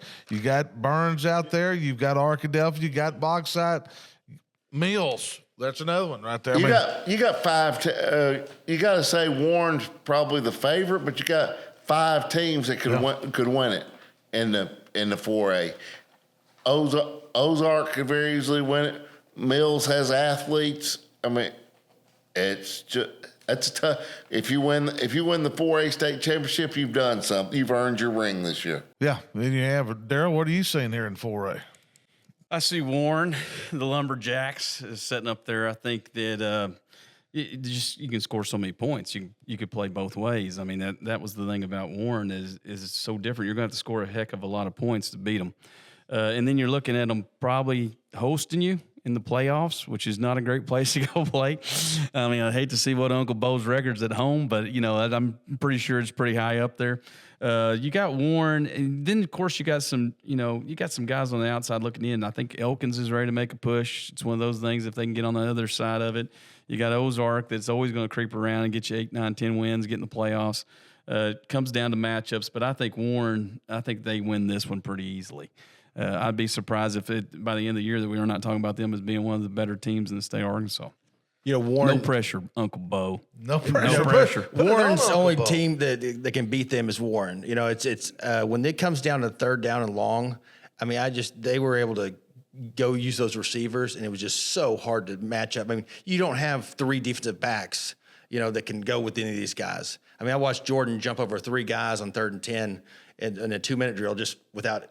Well, I think that's breaking too. sweats. Like, when we talk about levels of play, like when a wide receiver is a Power 5 guy, and those people are getting they recruit you for your job. If you're a Power 5 guy and you're a position coach and you're out recruiting the wide receiver, that's your job. So they got to be able to play. So, they're lining up against people that maybe in practice they might see another Power 5 guy across from them. But that's the only time you're going to see a Power 5 guy. And those guys are equally as good on defense. Could you imagine being a quarterback, on an opposing team going, good God, really? Who did I make mad? I don't think I'm sick. You can't be by yourself. Yeah, you can't leave them on an island. You have to have a safety and you're probably constantly yelling at the safety, hey, I need some help somewhere. Anybody, just come over here and help me. So I think that is just a matchup nightmare, especially on that level play. Because if you're a Power 5 kid, you're a Power 5 kid no matter where you're at. When you go to bed, you're still a Power 5 kid. When you wake up, Power 5 kid. And that's what Warren's got on the outside. And Bo's had them in the past, and he knows what to do with them, and he knows how to challenge them every day. And that's the hardest thing to do in any sport, anything coaching-wise, is challenging really, really good players, because – in practice, you got to get after them. You got to stay on those guys. So, and like I said, Uncle Bo knows how to do that. But and he always loads up his non-conference. They're playing Elkins. We're going to know something pretty quick. But yes.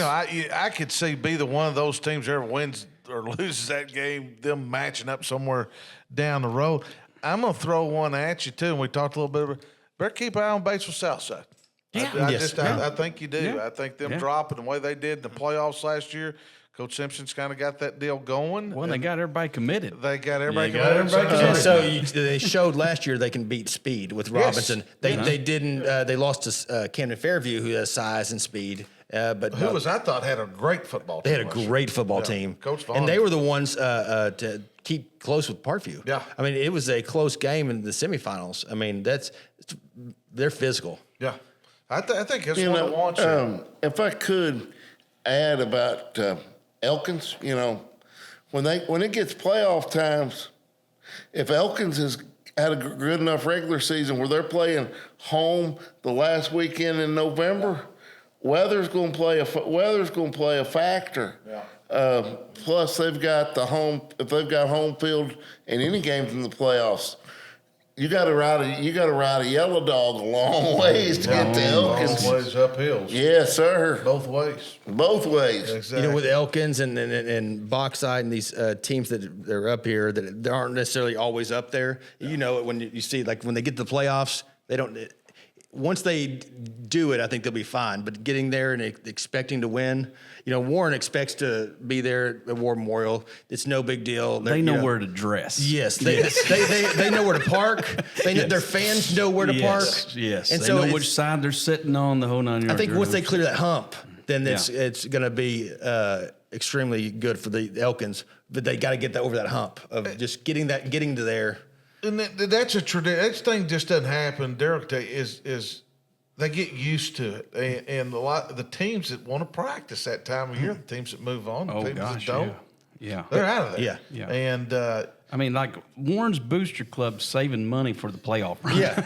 Hey, you know, I mean, they banked a couple $5,000, back, because we're making the playoffs, deep in the playoffs. When I was at Sylvan Hills with Withrow, we had a guy that had to family vacation on Thanksgiving. He was like, what? He's like, we hadn't been there, and we ended up playing Greenwood in the semis, but it's like, at PA, no one, that's unheard of. Oh, yeah. Yeah. Oh, yeah. You don't do anything during December. Yeah. Yeah. And that's a real life thing that goes on. No, exactly. It does. I've never heard of anybody playing on vacation. The ones, we have practice on things. Yeah, we do if we're playing, baby. Yeah. And So the good teams do the yes. schedule week 1, week 2, 3 of the playoffs. Yes. So all families and parents, if your team's going to be pretty good, do not take a vacation during Thanksgiving. You could be practicing, and you only get to do that once maybe in your lifetime. So do not do that. Well, it looks like 4A is going to be challenging. Everybody feels pretty good about Uncle Bo and the Warren Lumberjacks. I think Batesville Southside's in this deal. That's Arkadelphia, Mill. It's all going to get down to matchups. But I look at that. It's going to get down to matchup. Well, let's do this. Let's move on. Let's move on to 5A, which I've looked at this, and I think – for years, 4A was the one I thought was the toughest to win a state champion just because so many great teams. It was hard to get through it. Mm-hmm. I think 5A's that way now. I think a lot of your traditional powers are moving up. Obviously, Little Rock, Parkview, Brad Bolding, they have dominated the last 2 years in this deal. And last year, Daryl, you had them as best team in the state. Oh, yeah, by far. But this I don't know, Greenwood. Yeah, it would have been a heck of a matchup. I try to get them together. I tried to play. this year. Yeah. I just call them out right now. It's chickens. Let's get them lined up right now.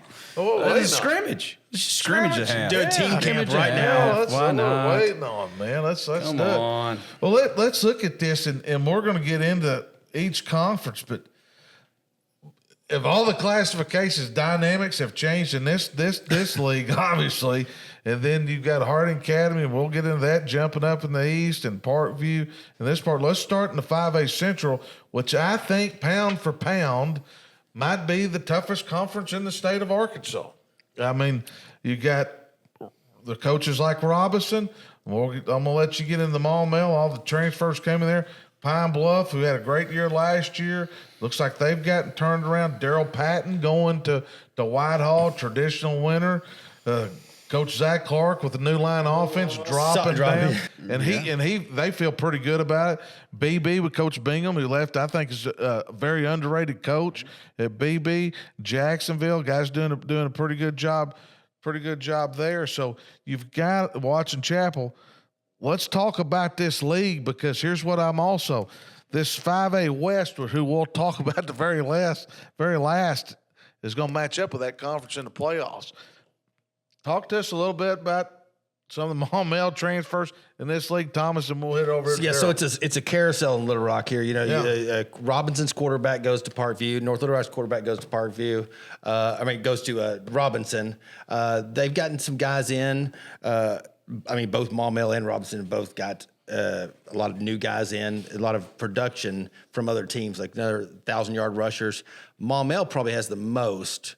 I think what Kenny Simpson at Southside said during the media days, we've got a lot of transfers, but Robinson or Maumelle has 9,000.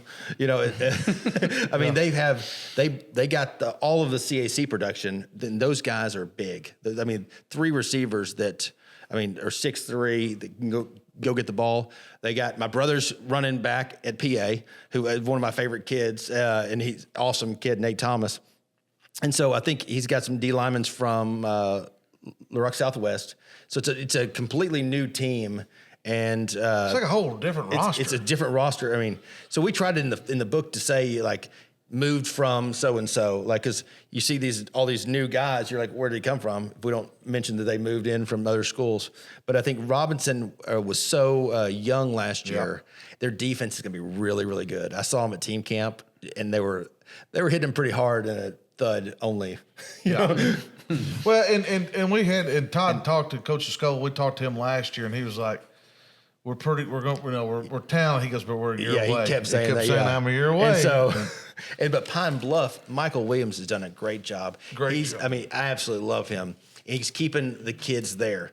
You know, I mean, a lot of times they were moving to Little Rock, and what he's doing, because he really cares. I mean, he's a great coach, and cares about the kids, and he's getting some guys in from Watson Chapel and other schools, and they lost two of the best players in the state last year, Dendy and Crutchfield. But I tell you, that Crutchfield kid is amazing, and I was more impressed with him in the state basketball championship. Yeah, where they're playing Benton, and he just puts them on his back like, okay, I've had enough of this, and I mean, unbelievable, and Coach at Pine Bluff has done an outstanding job getting that thing, back on track a little bit. Yes, and he was courted by their schools. Yeah, in the spring, great coach, and decided to stay there. And I'm jacked for him, but he's got a lot to production lost. Daryl Patton factor here.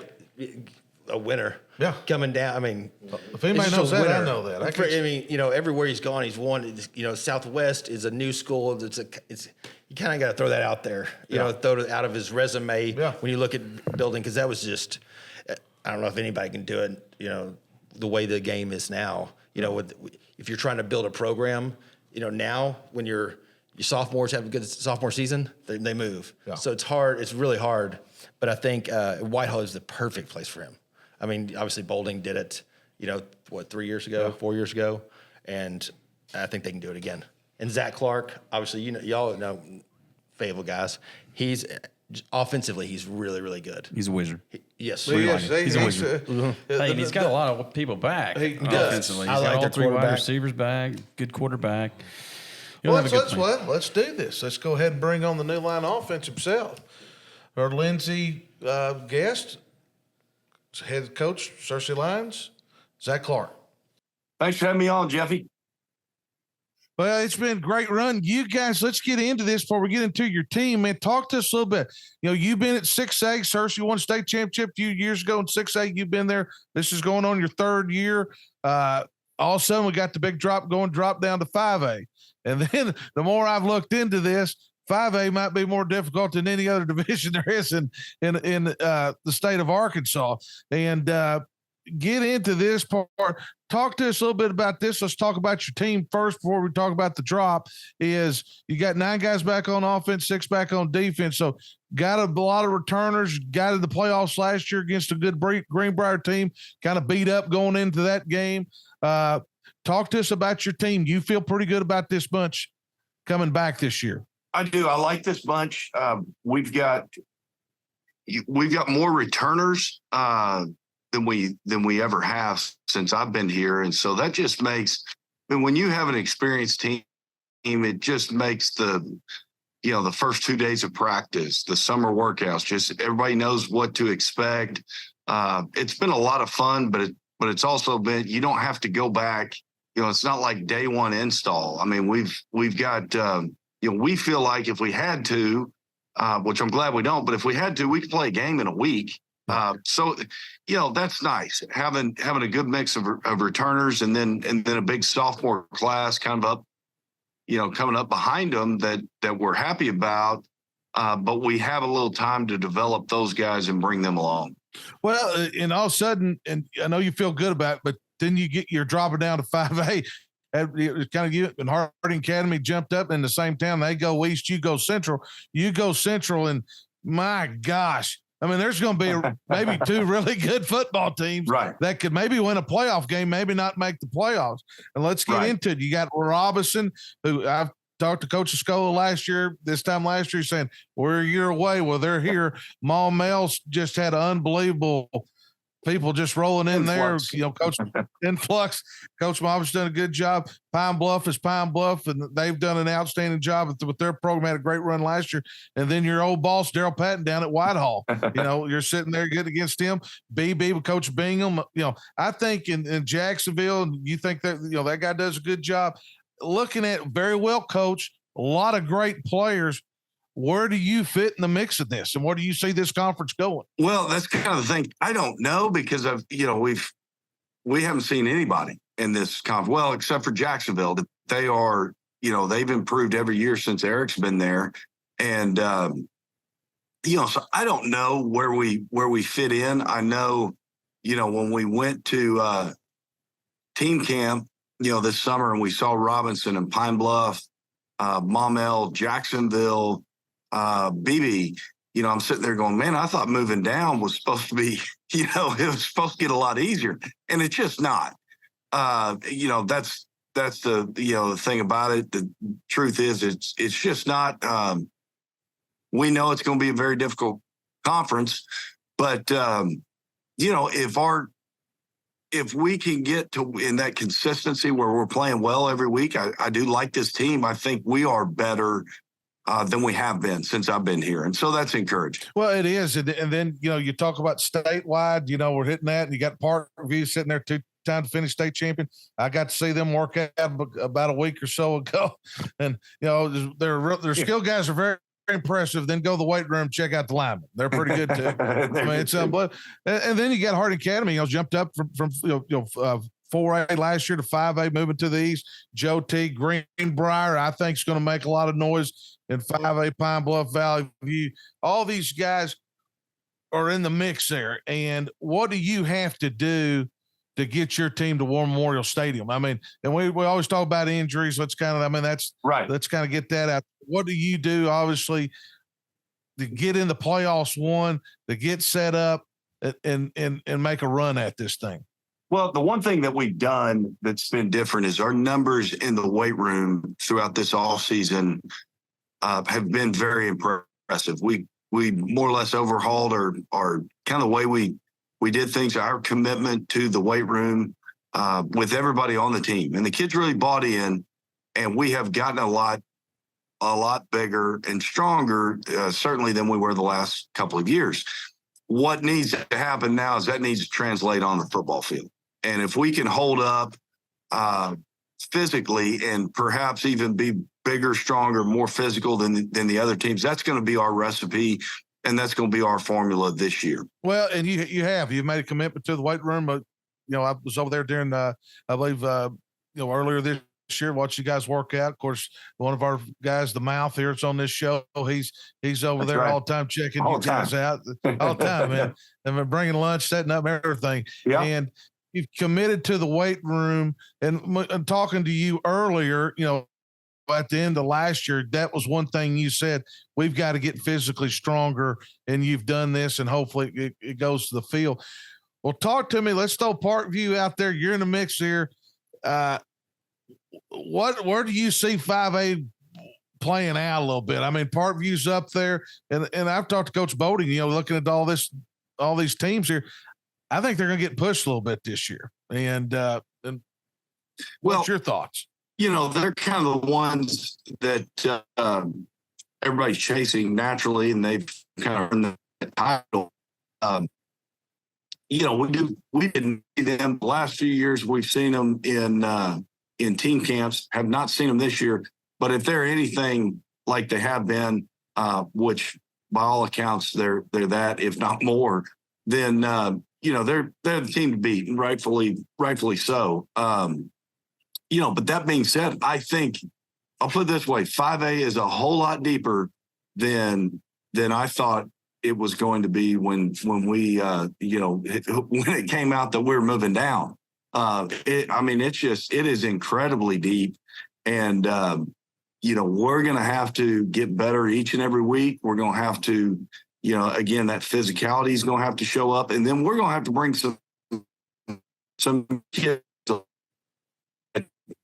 we're very excited about, and they're going to have to come on and progress, and we're going to have to be fortunate with with the injury, which we haven't been the past few years late in the season. But again, that that commitment in the weight room and that physicality piece, we think and we hope that'll certainly help out, help be more healthy. Well, I think so too. Well, man, I'll get you off there. Appreciate you coming on, man. We'll be checking your work. Talk as far as I get you off there. Let's talk about that non-conference. I mean, you got Marion, I believe. Who else do you have non-conference? We've got, so we'll play, Batesville, which is a rivalry game for us. That's Batesville and Jacksonville are the only two teams that we've even seen before. So, and then we go to Valley View week 1, I guess, our second game that, by all accounts, they're, they've kind of been the class of the East, and now, got to think it'll be them and Harding Academy.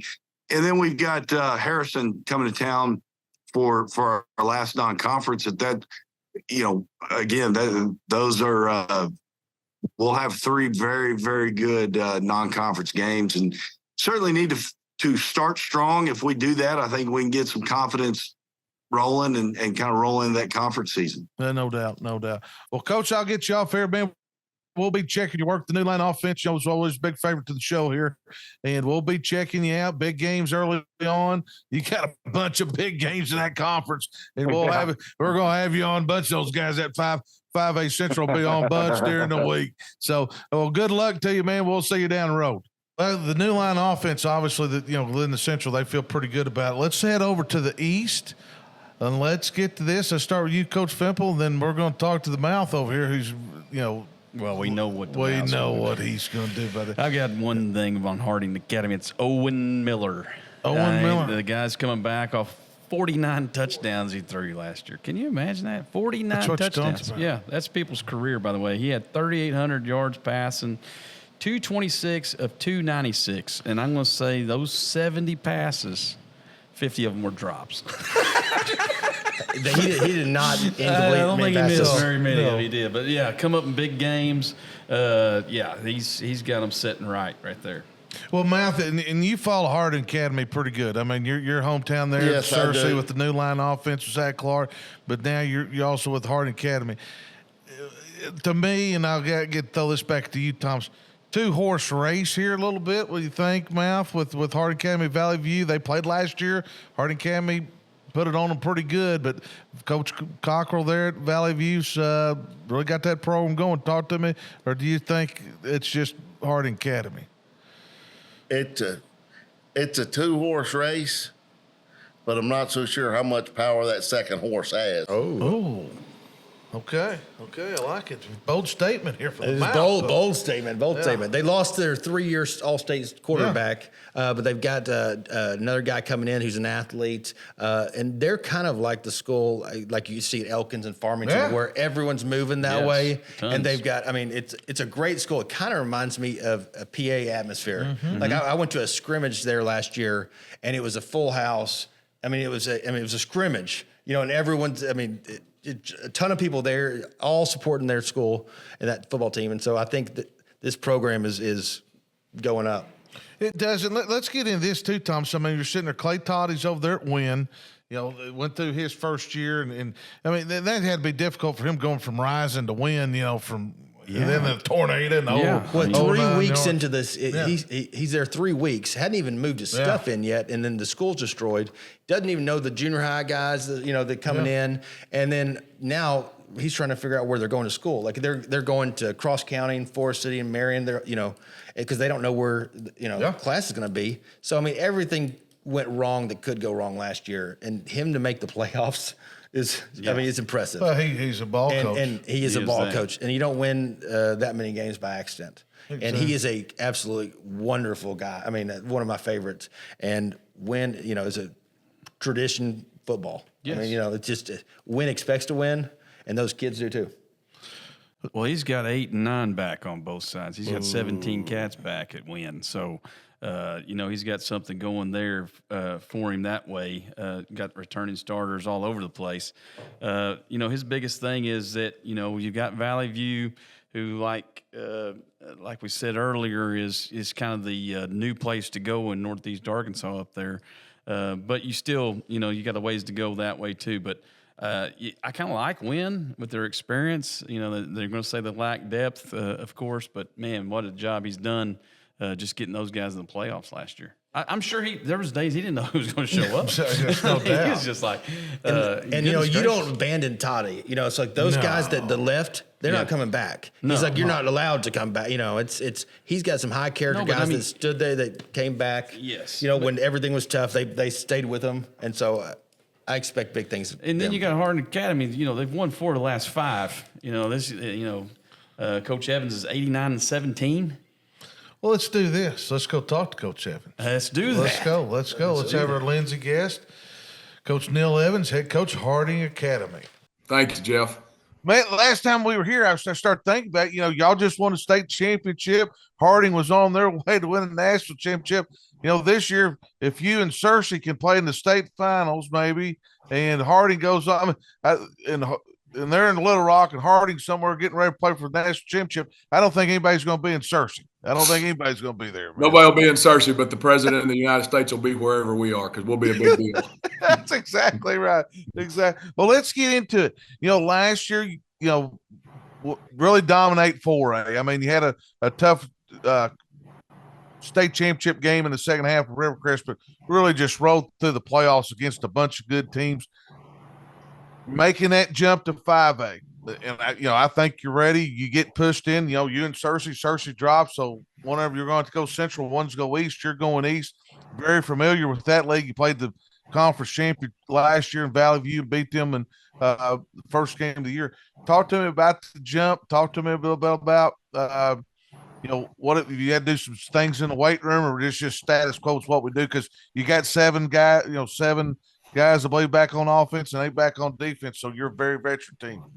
Yeah, we do have a great team. I think the biggest part of what we've got to do as coaches, we got to learn how to make sure we manage the volume. We're at a place now in our program where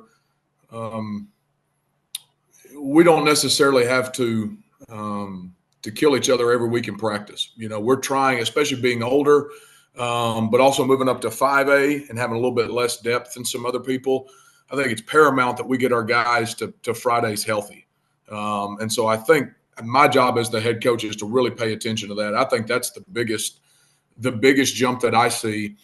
When you look at the top end of 4A and the top end of 5A, and I would probably exclude maybe even Parkview, Maumelle. But, when you look at maybe some other teams on paper, you look at the Warrens of the world. You even look at the Prescotts of the world, the top end of 3A, the top end of 4A, and even I would say upper tier of 5.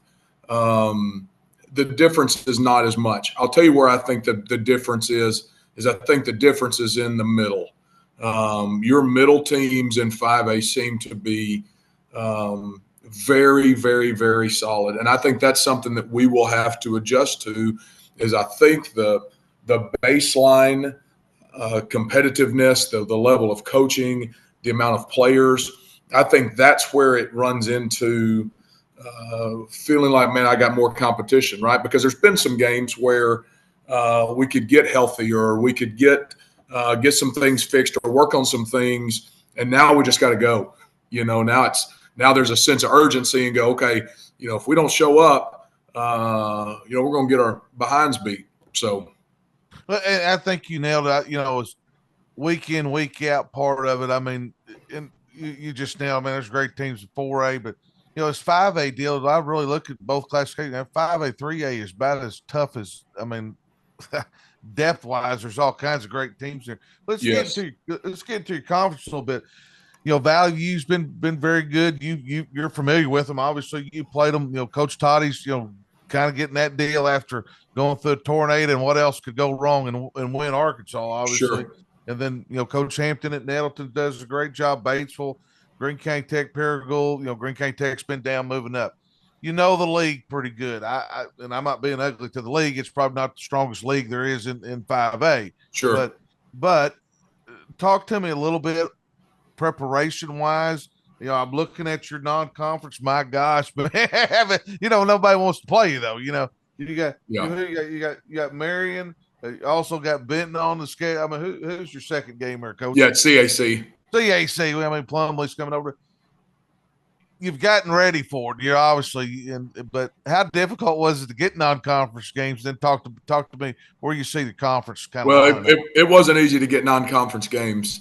I promise, I did not wake up and call Brad Harris at Benton and say we want to come get some, but it's going to be good for us. It's going to be great for us, and we do, and we've kind of tried to do that. In the summers, we try to schedule not just 7-on-7s, but also go to team camps where, we can get our back ends beat. Because I think you learn a lot, and I think everybody's got a little bit of different approach. I would rather feel really bad in the summer and feel really bad in the preseason and know that I gave myself a chance to fix some things or to expose some things or to be uncomfortable on the front end as opposed to the back end.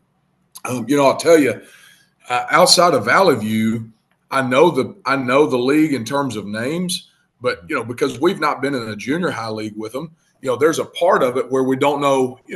When you play junior high with people, you get an idea. Okay, they got this coming, or I've seen that kid, or whatever. This is what's coming. We've not done that with them, and so there's a part of it where I don't know them. But I've played Coach Toddy at Rising, and so we should get about maybe 3 possessions for the game if he's still doing the same thing that he's doing at Wynn that he did at Rising. And, of course, Batesville is so methodical. I know they've been a little bit down, but the times I've kind of looked at them, and we played them a couple years ago in junior high, I mean, I felt like I was back in high school. I saw some pro right 24 blast and some great play action game. And so, that stuff is exciting to me to go play those teams, to play in some great stadiums. I mean, Wynn's got a great stadium. The turf's been redone. Batesville's got a beautiful place. It'll be a lot of fun for us to go and get to play some places we've never played. And it'll be very neat for us. We hosted Briarcrest out of Memphis a few years ago. And, obviously the drive from Memphis to Searcy is farther than Benton to Searcy. But that was probably the most premier team that we have hosted at First Security Stadium. But it will be very cool to see a Benton come to play us. That's a big marker in the history of our program, and hopefully will be something that we can look at and say, regardless of the outcome, where we can look at it and say that was a big deal to have those guys come to our place and be able to be on the field with them. So, but yeah, to go back to what you said. We have tried to obviously front load our schedule in order to prepare us for not only our conference but going down the playoff stretch in 5A. No doubt. Well, let's look at the 5A. I mean, obviously, let's get the elephant out of the room. And I was just over there about a week ago or so. I just watched them work out. It was Little Rock Parkview. I mean, and Brad and them done a great job. And I tell you, I've watched them in 7-on-7 this year. I've seen them a bunch, and their skill guys are very impressive. But I'm gonna tell you the part people miss on them. I went in the weight room, and their linemen are just as impressive. And so, they've been a dominant force. But you're sitting here looking at this deal, man. And I'm sitting there, and they got it. Hooten's got y'all ranked number 2. Daryl Fimple, who's on our show, has got you ranked pretty high too. But Joe T's there. He told me last year they're your way. Coach Tribble down there at Greenbrier, they bumped up to 6A, and I've got to see them the last 2 years. Boy, them dropping back down and get some players. Pine Bluff, Valley View, who mentioned Maumelle, who's sounds like they've just had a load of people come in there. Yes. Zach across the street over there from you guys, Camden, Fairview. It's as deep, Daryl Burnett down in Hot Springs. This thing is as deep as I've seen it. And, if you take Parkview out of it, as the experts would say, it's pretty wide open. What do you have to do to get back to War Memorial Stadium? I think number one, and this will be the case with anybody, but again, going back to what we talked about initially, I think we have to stay healthy. I do think when you look at these bigger schools, I do think that their depth's a little better. I feel really good about our first 28 and 29, but I don't feel as good about the first 35. And so I think that's number one. I think the other thing is this. I think you have to make sure that you do not peak too early. And you've coached, those are just words on this podcast right now. But I think that there are things where you have to fight your ego to not peak too early. And so, if a loss in the non-conference is catastrophic, then we're going to peak too early. If an injury is too much, then we're going to peak too early. If we don't play well and I turn around and I kill us on a Tuesday, because I'm mad or I'm worried or whatever, right? And so we had a bad week, and now I've set us back 2 because now I'm trying to peak too early, right? So I think that is key. And we kind of have a saying in our office: for everything you peak in August and September, for every day you peak in August and September is a day you're flat in October and November. And so I just think being aware of that, and having very honest conversations, and also using our staff to kind of protect us from ourselves at times. And I think that's a huge deal, right? Because we're all competitive. We all want to win. We all want to push. And as coaches and guys who have played and been around this game, a foot on the gas mentality oftentimes is what we revert to. And I think if you can know that about yourself and know that sometimes less is more, you'll get more at the end. And so we're not going to beat Parkview, Maumelle, Greenbrier, Camden, Hot Springs today, but we can beat ourselves today. You know what I mean? Yep. And so I think to me, that's it. Well, and that makes a lot of sense. And you talked about you've got a very veteran team. I mean, you got a quarterback come back, so almost threw 4,000 yards last year, and probably would if he got to play threw for about 6,000. He got to play, the whole games, Sure. And you know how that goes. But a very veteran team, and I always make the example. Bob Stoops, I heard say one time, makes sense is, with teams like a guy gets hurt in practice, that's our fault. The guy gets hurt in the game, that's God's fault. We can't do anything about it. That's right. And so talk to me how your approach with this veteran team a little bit. I mean, and you're talking about not peaking early, and I get where you're going with that, because you're calling install day one, man. They've been rolling with that 4 or 5 years and know how it looks like frontwards and backwards. How do you get them to keep improving each week? I think 2 things. Number one, when you've got an old and veteran team, you give them more ownership than you feel comfortable giving them. I think that happens with really transparent conversations between me and those captains. I think it comes down to empowering them in front of the other players, right? Because most kids want to please, right? They want to please their peers. They want to please me. Well, my ego says control everything, right? But I'm in a game where I don't have control, right? So those things don't go together. So empowering them is a big deal. I think the other thing is resetting that which we're after. For example, our wideouts, we have a couple of, I call them jugs machines. I don't know what else to call them. You shoot the footballs out of them, right? But I played baseball when the guy that was, when the guy that was feeding the machine had a lung dart up there, and we call it the jugs machine. So it's probably something else now, but I don't know what it is.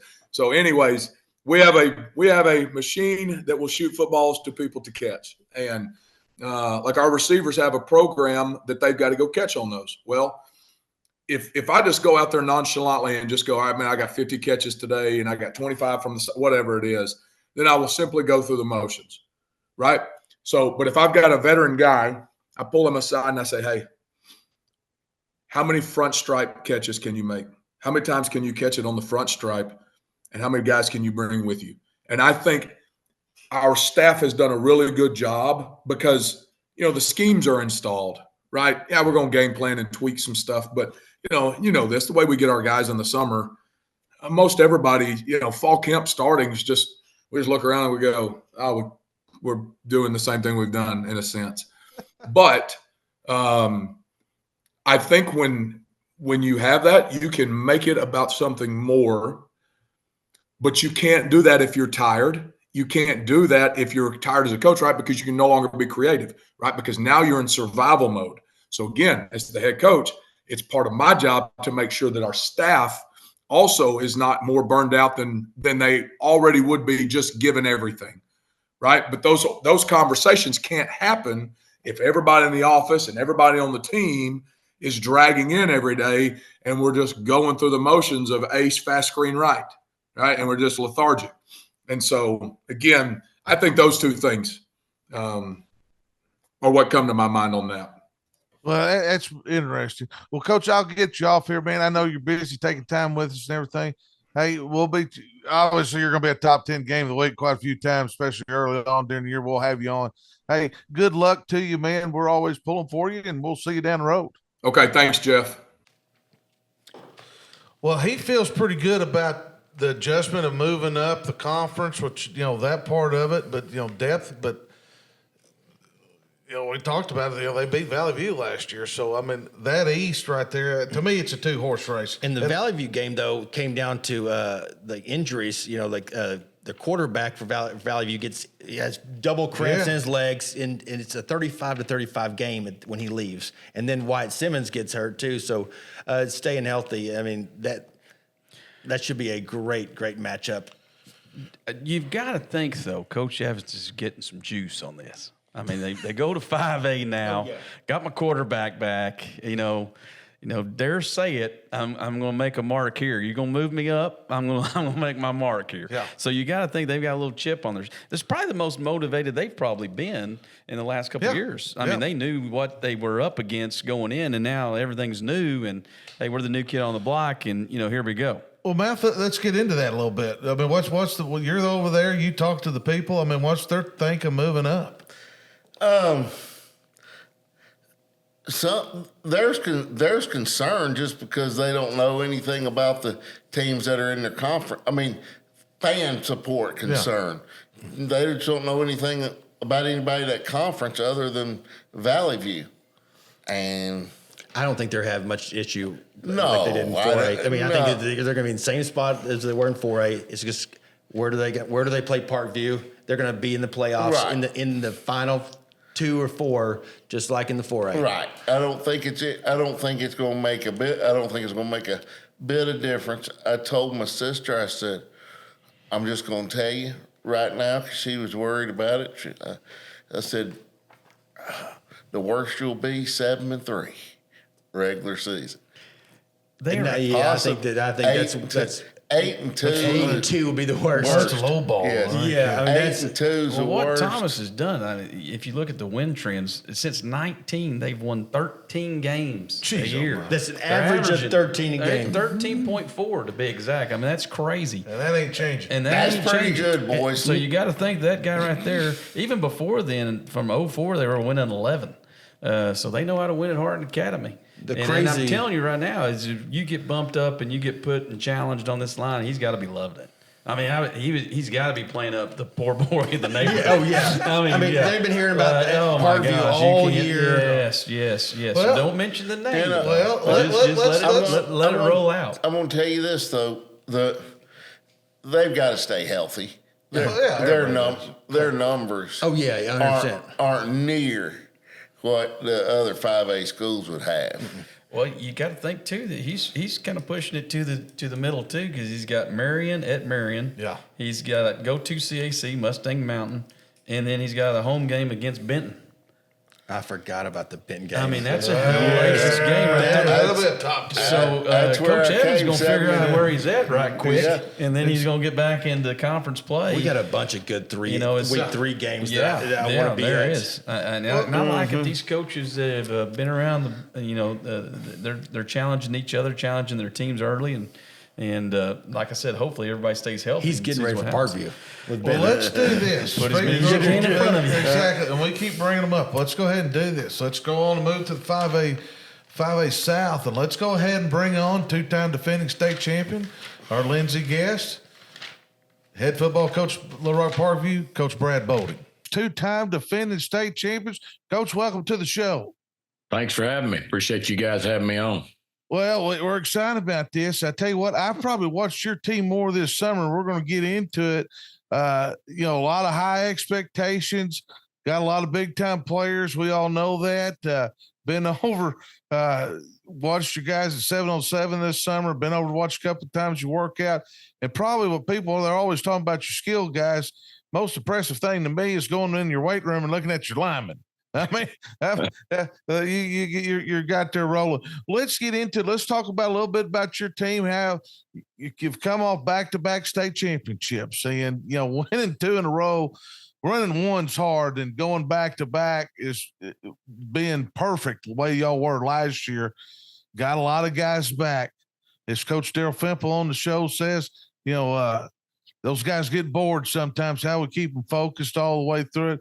Talk to us a little bit about your guys, about a lot of signees this summer, and just how your summer's been going with these guys. It's been going good, Jeff. It really, honestly, these guys, they've gone all over the place between, visits and colleges and just camps, and they've got those 7-on-7 teams. So that, it's good to be able to get all that behind us, the team camps that we've had this summer and our own 7-on-7s that we've had and hosted and just start playing football. I mean, these guys have worked so hard. We play all the way to December last year, and then, we didn't give them much. About a week, and we started getting after it again, and so to do that for that long and then carry it on into the summer, these guys, I think we all are. We're probably all ready to hit somebody else and play somebody else, really just get in the game of football. It is. Well, and a little bit of the off-season part of it, you had a lot of kids signed, but also coaching staff moved. Your offense coordinator, Coach Clay Benberg, who we've had on the show, took the head coaching job at Lone Oak. Talk to us who you replaced him with and that process with, that's part about winning. When you win, people start wanting your coaches. And talk to us a little bit about that. Yeah, I've been blessed. A couple of years ago, Nick Bond went to Camden, and he was my DC, and Bobby came in after him. And then when Clay got the Lone Oak job this year, which he deserved, and he should have been a head coach several years before this, but I'm glad it finally landed at a good school and a good district, and he'll do a great job. Him and his wife they moved there. They're completely bought into Lone Oak, and so I'm excited for him. And then to replace him with Clyde Johnson, was my brother's first quarterback at Pine Bluff. It's kind of a unique story, but to have Bobby on staff and then to hire him, kind of a package deal with Bobby, from Whitehall. And then a couple of years later, here, lo and behold, now he's my offensive coordinator. And, in the very first state championship game, Clyde Johnson was Bobby's quarterback, and he was a dude. He was a dude back in the days. And so he's done a great job. He does a good job of getting the ball to those guys, those really good players that we've got. And I think he's done good at developing our quarterback that, the move in that we could have, Quentin Murphy. And, he was an average arm when we got him. And I think he's definitely helped him a lot since he's been there, and he's put on some good weight too. So we'll plan on running him a little bit, maybe not as much as he's run in the past, but I think we'll probably end up in a good position with our quarterback and with what Clyde's done with him. Oh, no doubt. Well, let's get into your conference a little bit, which I thought last year was the toughest conference maybe in the state from top to bottom. They're week in, week out, which y'all went right through it. But, you're picked obviously to win the conference. You got Nick Bond, who your former defense coordinator, who played y'all really well and as good as anybody did last year. Fairview Lakeside was a surprise team. They're not going to be surprised this year. Daryl over there at Hot Springs, Magnolia with the new coach. Outlaws getting the Arkansas High back, Hope and DeQueen. Your league's still a little, it's pretty tough as far as depth wise. Talk to us a little bit where you see this league. Is it improved? Do we lose a lot of guys, or it's going to be better than what it was last year? Well, I don't remember everybody's name. The new coach that got the Magnolia job came from Shreveport. Very good school there. He's called me several times, and I feel terrible I can't remember his name. But he seems to be somebody that people ought to keep an eye on because, I mean, he was successful in Shreveport and he's coming to a place where they have some athletes. And I think that the community and the district want to win. So those are 2 bonuses and 2 pluses. So I think Magnolia is somebody, and I'm obviously Camden's and the Texarkana has been on the up and up in the last couple of years, ever since Outlaw got there. And Burnett does as good a job as anybody. Top to bottom, all of his offense, defense, special teams. I think they do a really, really good job. Very well coached all the way around. That's Buck James. A coach with Buck James. Again, Nick Bond and Camden, they've got some really good players back. So, I mean, they're going to be somebody that we got to go there. So that'll be a tough game. So you're right. I mean, top to bottom, it's week in and week out. You got to have your chin straps buckled, and you better be ready to go. Oh, no doubt. And then you look at overall state-wise, which, I mean, obviously, which I'd say is, you're the clear favorite. I mean, Hooten's got y'all number 1. Coach Fimple, Daryl Fimple's got y'all number 1 overall in our polls.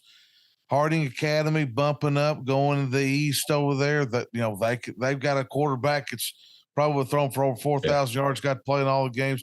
Joe T. He had talked to him. He felt like this time last year he kept saying, "Jeff, I'm a year away." Greenbrier, who won a playoff game in 6A. Coach Tribble does a great job. Pine Bluff, Valley View, Maumelle, they've got an influx, a bunch of players here this summer and things like that. Searcy dropping down, those things.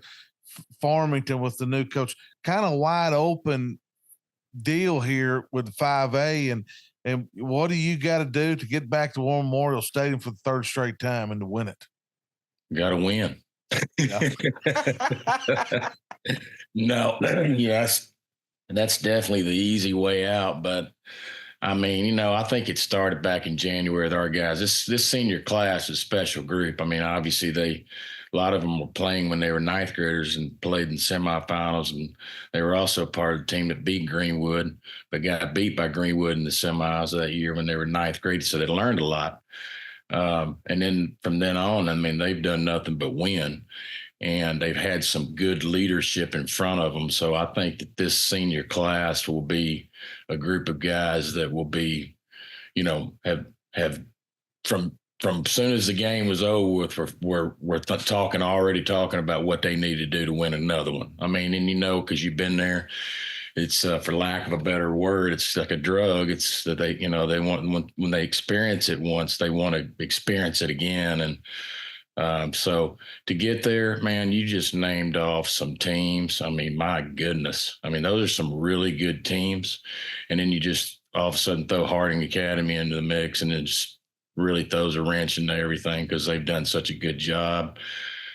I don't think moving to 5A is going to affect them. I think they'll just pick up where they left off. And and Pine Bluff, and Greenbrier moving down.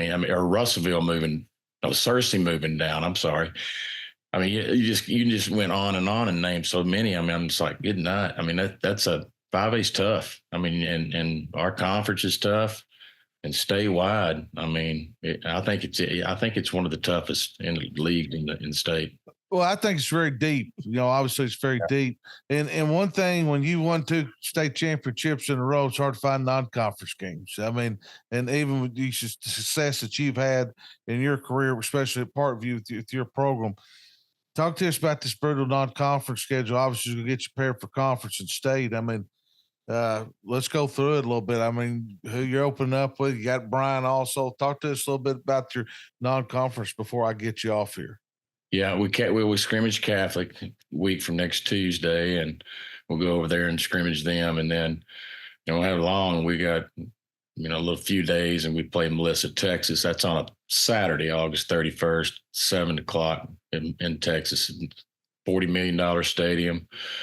The night before us, Allen and McKinney. So, it's going to be a really, really unbelievable atmosphere, and our kids are going to be really stoked and excited about being there. I just know my players, and So they're looking forward to that. And then Maumelle, I mean, crap, like you said, they've had a bunch of kids move in, and they do a really good job. And then, of course, the Bryant game, if we're happy to be 2-0 and they're 2-0 when we go into that game, that will be one heck of a gate. And luckily it's our gate this year. So it'll be a good gate for Parkview. And then we get into conference. We got to buy, I mean, not buy, but I mean a week off because we're playing week 0, but we'll be able to lick our wounds a little bit and try to get healed up before we play Hot Springs. We play Hot Springs on a Thursday. That's a TV game. Wow. Yeah. So, I mean, you're right into it. The last question is, and I talked to some other coaches. It seems like we spend a lot of time on this show talking about, who's transferring here, and you've got some, you've lost some. Sure. Talk to us, and this is a question I've asked of a couple of guys, especially. These new guys coming in, the guys you've had, how do you build that culture? I've been over to your practices. I mean, it's detailed. It's structured the right way, obviously, and everybody knows who's in charge of what we're doing here. Right. But how do you bring those new guys in and get those guys adapted to your culture, coming from other programs and things like that, and get them all involved? Well, you got a good thing going. You want to do back-to-back state championships. What's their mindset, and what's your mindset with those kids coming in? That's a really good question. I hadn't had that asked, but I think the big thing is the level of player that we got. We didn't get 50 kids. We got 3. But they're 3 exceptional players, and they were exceptional players at their school.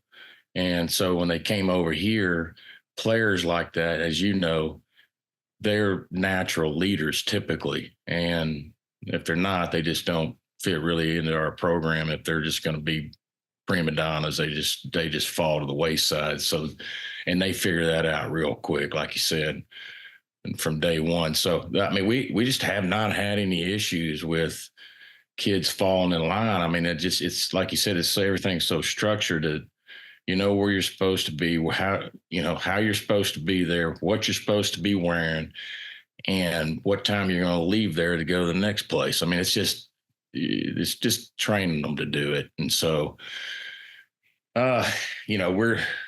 we're just excited, man. This year is going to be one of those years that I think our kids will hopefully remember for a lifetime if we can just stay healthy and just get them on the bus. We always say as coaches, we got to just get them on the bus.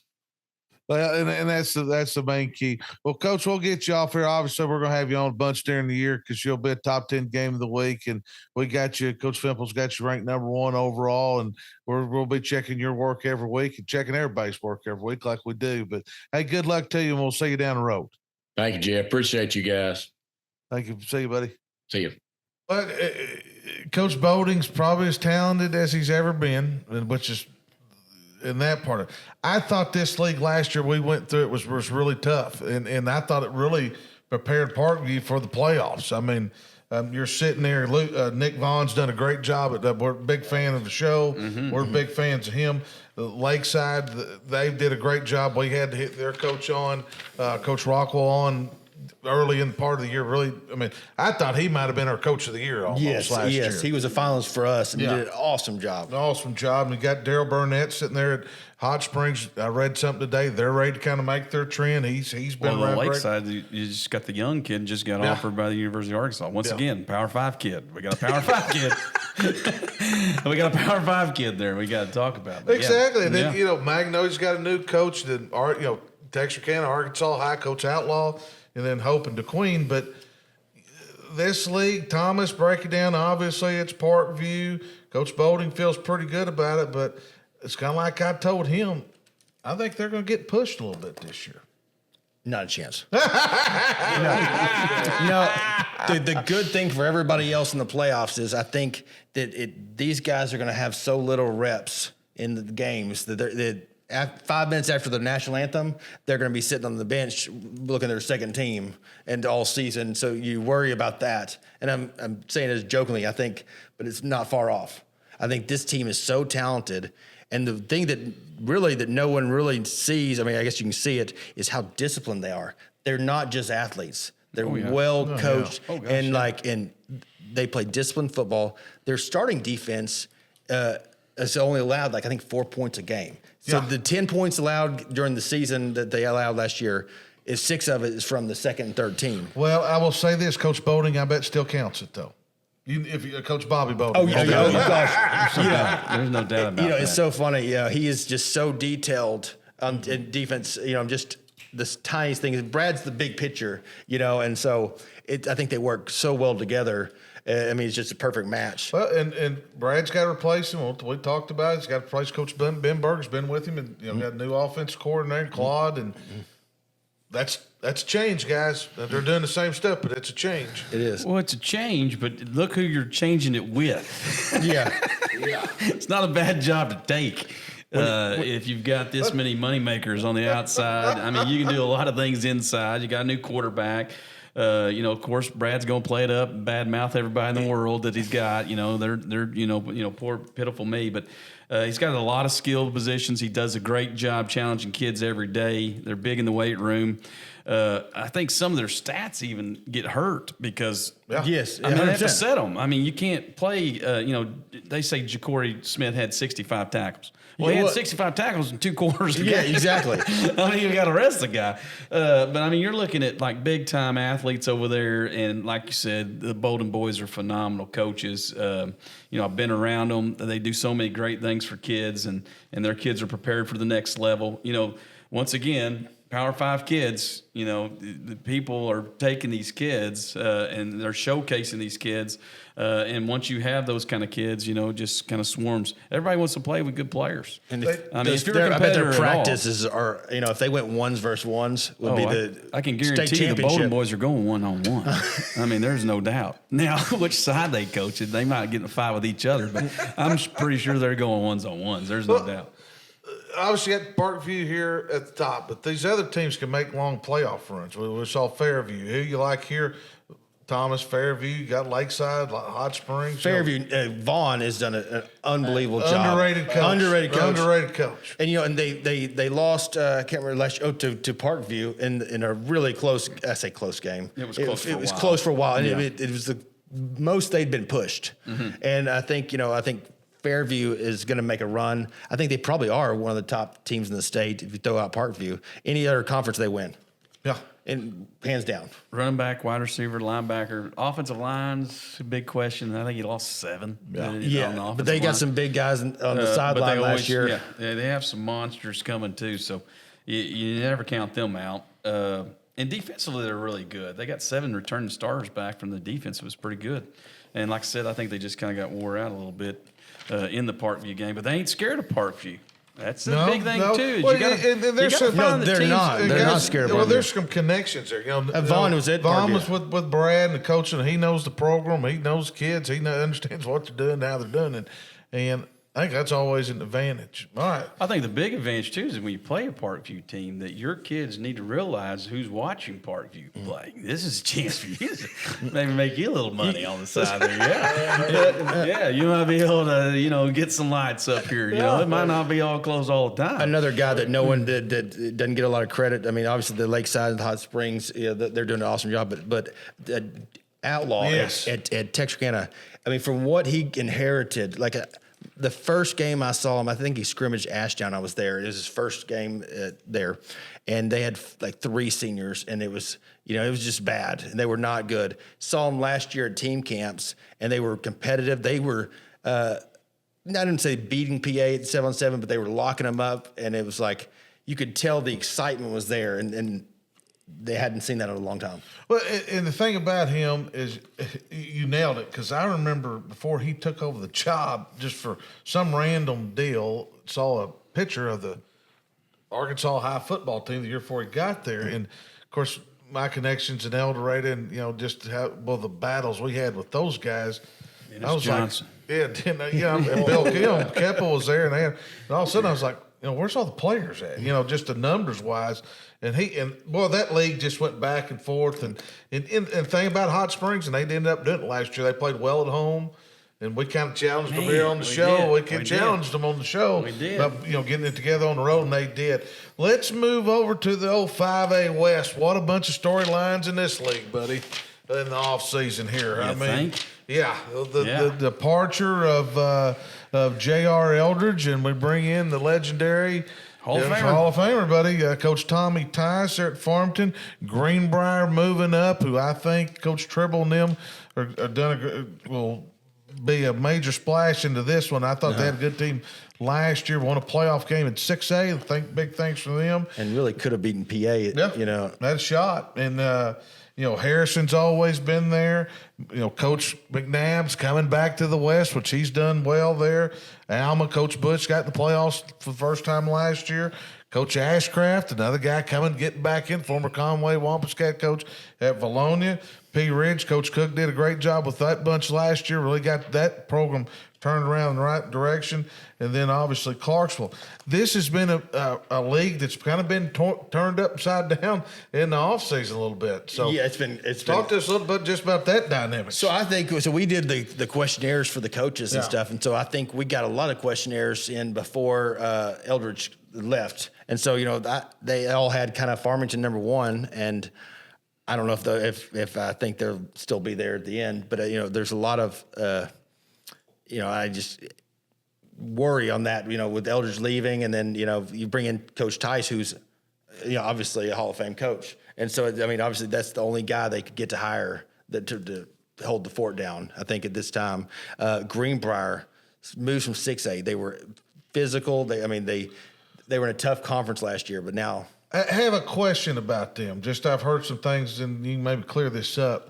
About their quarterback situation. Is he still there? I heard, they had some injuries and team camp, spring practice, going into, does their roster look the same as it did going into this? I don't know. I don't remember if that was him or not. I'll have to check on it because Well, I don't know why you in there. There's only 6,000 kids in there. No. The other day something happened, and I did the podcast with the Greenbrier guys, and they told me, and I'd been on the road, and I wasn't really paying attention. I understand.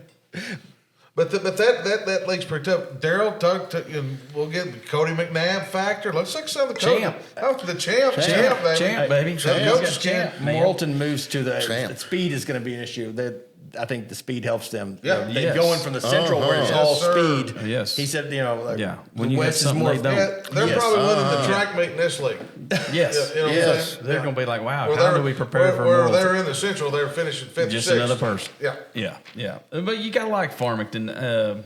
Farmington's got, I think they were getting established there. Yes. And then you have Coach Tice that comes in. Coach Tice is a winner, man. There's you can say all you want to say about it. The guy likes to win, likes to compete. He hired Coach Watley, who's been through it. He's been a head coach himself. Well, Bill Harrelson. Got Casey Moreland on there. He kept him on the staff. So defensively, they're going to be solid that way. You think that I think that all their goals are in front of them. If you think Tommy Tice is going to be the one that screws them up, then something's wrong. I'll tell you, that guy, 7 days of Sunday right here. That guy is a heck of a football coach. And once you're a football coach, you're a football coach. Yeah. It doesn't change much. Once you get into coaching, you're in it for the kids, and he is. He don't have to do it. No. Coach Tice could have stayed home, and they could build statues of him in several different schools and stops. But you like Greenbrier. Greenbrier's, dropping down, coming in this league. It's more of a balanced league for them. Coach Tribble's done a great job of that. His record at school is 112-73. I think they're lining themselves to have a good season. And Coach Tribble does as good a job, X's and O's wise, and develop a program anybody in the state. I've watched him from afar, and I think they're going to be hard to handle. I think they win the conference. Yeah. And Farmington, though, they've been right there for a couple of years. If their quarterback didn't get hurt, he was right there. And so I think if they can stay healthy, Farmington can make a run, especially with Tice being there. Well, talk to us a little bit about Harris and Morrilton here. Alma, your hometown. Let's get into Alma. The coaches got them 5th outside looking in the playoffs. We caught a little bad luck last year. Now we get Parkview, and we finally get the playoffs back in the playoffs, so we draw Parkview. Yeah, it was a good season. Once again, one too many.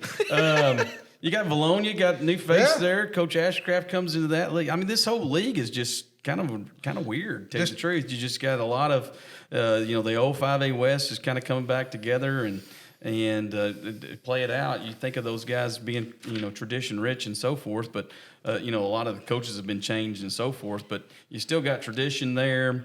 Valonia is going to be really, really disciplined. I think this is one of those leagues that you're going to be surprised who's fourth. You might not be surprised who's 1 and 2 and 3, but I think the fourth spot in the playoffs is going to be a surprise. I think it could be a host of people from. Even if Greenbrier or somebody slips up, I think you get a chance to, you get opposite of those. Well, and let's bring up another program. And it's a guy that's on our show all the time, is Bray Cook and the Pea Ridge Blackhawks. You look back on them last year, they're a play or two from beating Alma. They're right there for them. I mean, they're just, and they're, going from. They're 5-5 last year. And going from, moving up and watching what Coach Cook's done with them the last couple of years, building that depth-wise and that part of it. They got some good offensive linemen, and their wins have gone up. Yes. He might know a little bit about offensive line. He's probably, he might know a little bit. And I'll say this, and Coach Cook's also had some staff changes, brought some really good staff guys in, different makers, so you got to kind of keep their eye on them, somebody overlooking or, hey, we got a couple guys hurt. Being an issue for that part of it. All right, Mouth, let's break down this 5A overall. Is it Parkview and everybody else playing? You're your Harding Academy people. They're going to be wanting to know what you think about. Are they getting ready for them, or what's the deal here? What's your plan over there? Whoa, man! I think it's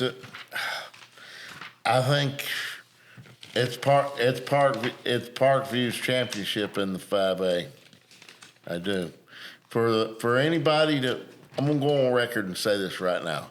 For anybody to beat Parkview this year, when you got 7 D1 prospects on your team, you're going to win a bunch of games. And for you to get beat, the stars have got to be properly aligned for you to lose.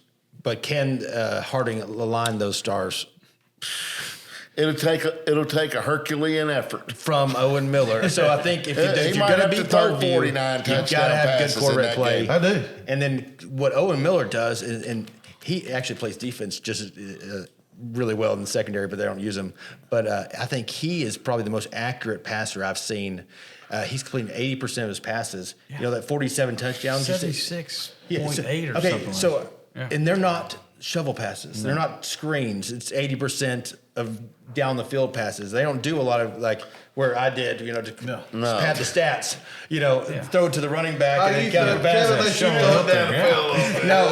But so 80%. I mean, and he's got some receivers, but he's going to have to on offense. I don't know if it's better if he gets outside the pocket, he makes plays, but he's going to have to do that and extremely well. So, his windows are going to be a little tighter versus Parkview. But Parkview's never hadn't played a quarterback like him. So your thought to beat Parkview, you're going to have to throw it. You're not going to run it on him. Yeah. It's not going to happen. You can't do that. I wouldn't even try. And so you're going to have to outscore them. And you're going to have to pass it on them because maybe they'll have a breakdown in coverage, or if they go man to man, you can start picking. Yeah. And it's going to take 42 to 49 to have a chance to win against them. Yeah, 100%. This is the amazing thing about Parkview, though, is that you're game planning for Bobby Bolden. Who's, I mean, he's the Lord of the Rings over there. I mean, defensively. I mean, that guy's, he's got a master. I mean, he's seen it all. And now he's got weapons where he can get people freed up, and he's just going to cause chaos. Yeah, so, your 3 seconds to throw the ball that at Harding Academy last year might have had is gone. I mean, you're making a decision at the play. I mean, it's going to be a little different both ways. And Bob's always going to have a new wrinkle. And Bob's, Coach Bolden's, he's looking at this same list we're looking at. Oh, and you talk about, and so he's eyeballing on things that they got to do also. But, you're sitting there in a one-game setting. Harding Academy gets hot. Joe T. And Mom Mel now. With all their guys. So that week 2 versus Parkview will tell a lot.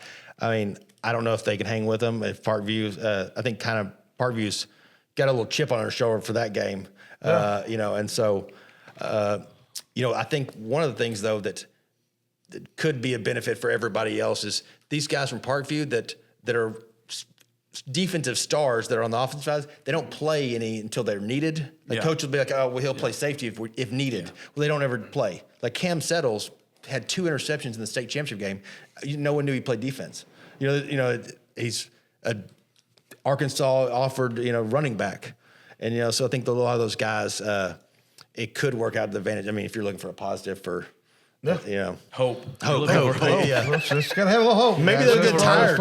Maybe they'll get tired of running. But I think this is, even if you took Parkview out of it, top to bottom, toughest league there is in the state. I just to win it, and you got one that's up there so big. Parkview's the monster, but it's like I believe this. I think they're going to get pushed a little bit. And if somebody asked me what push was they're only going to have 11 mercy rules. I mean, but my definition of a close game has gone up to 20 points.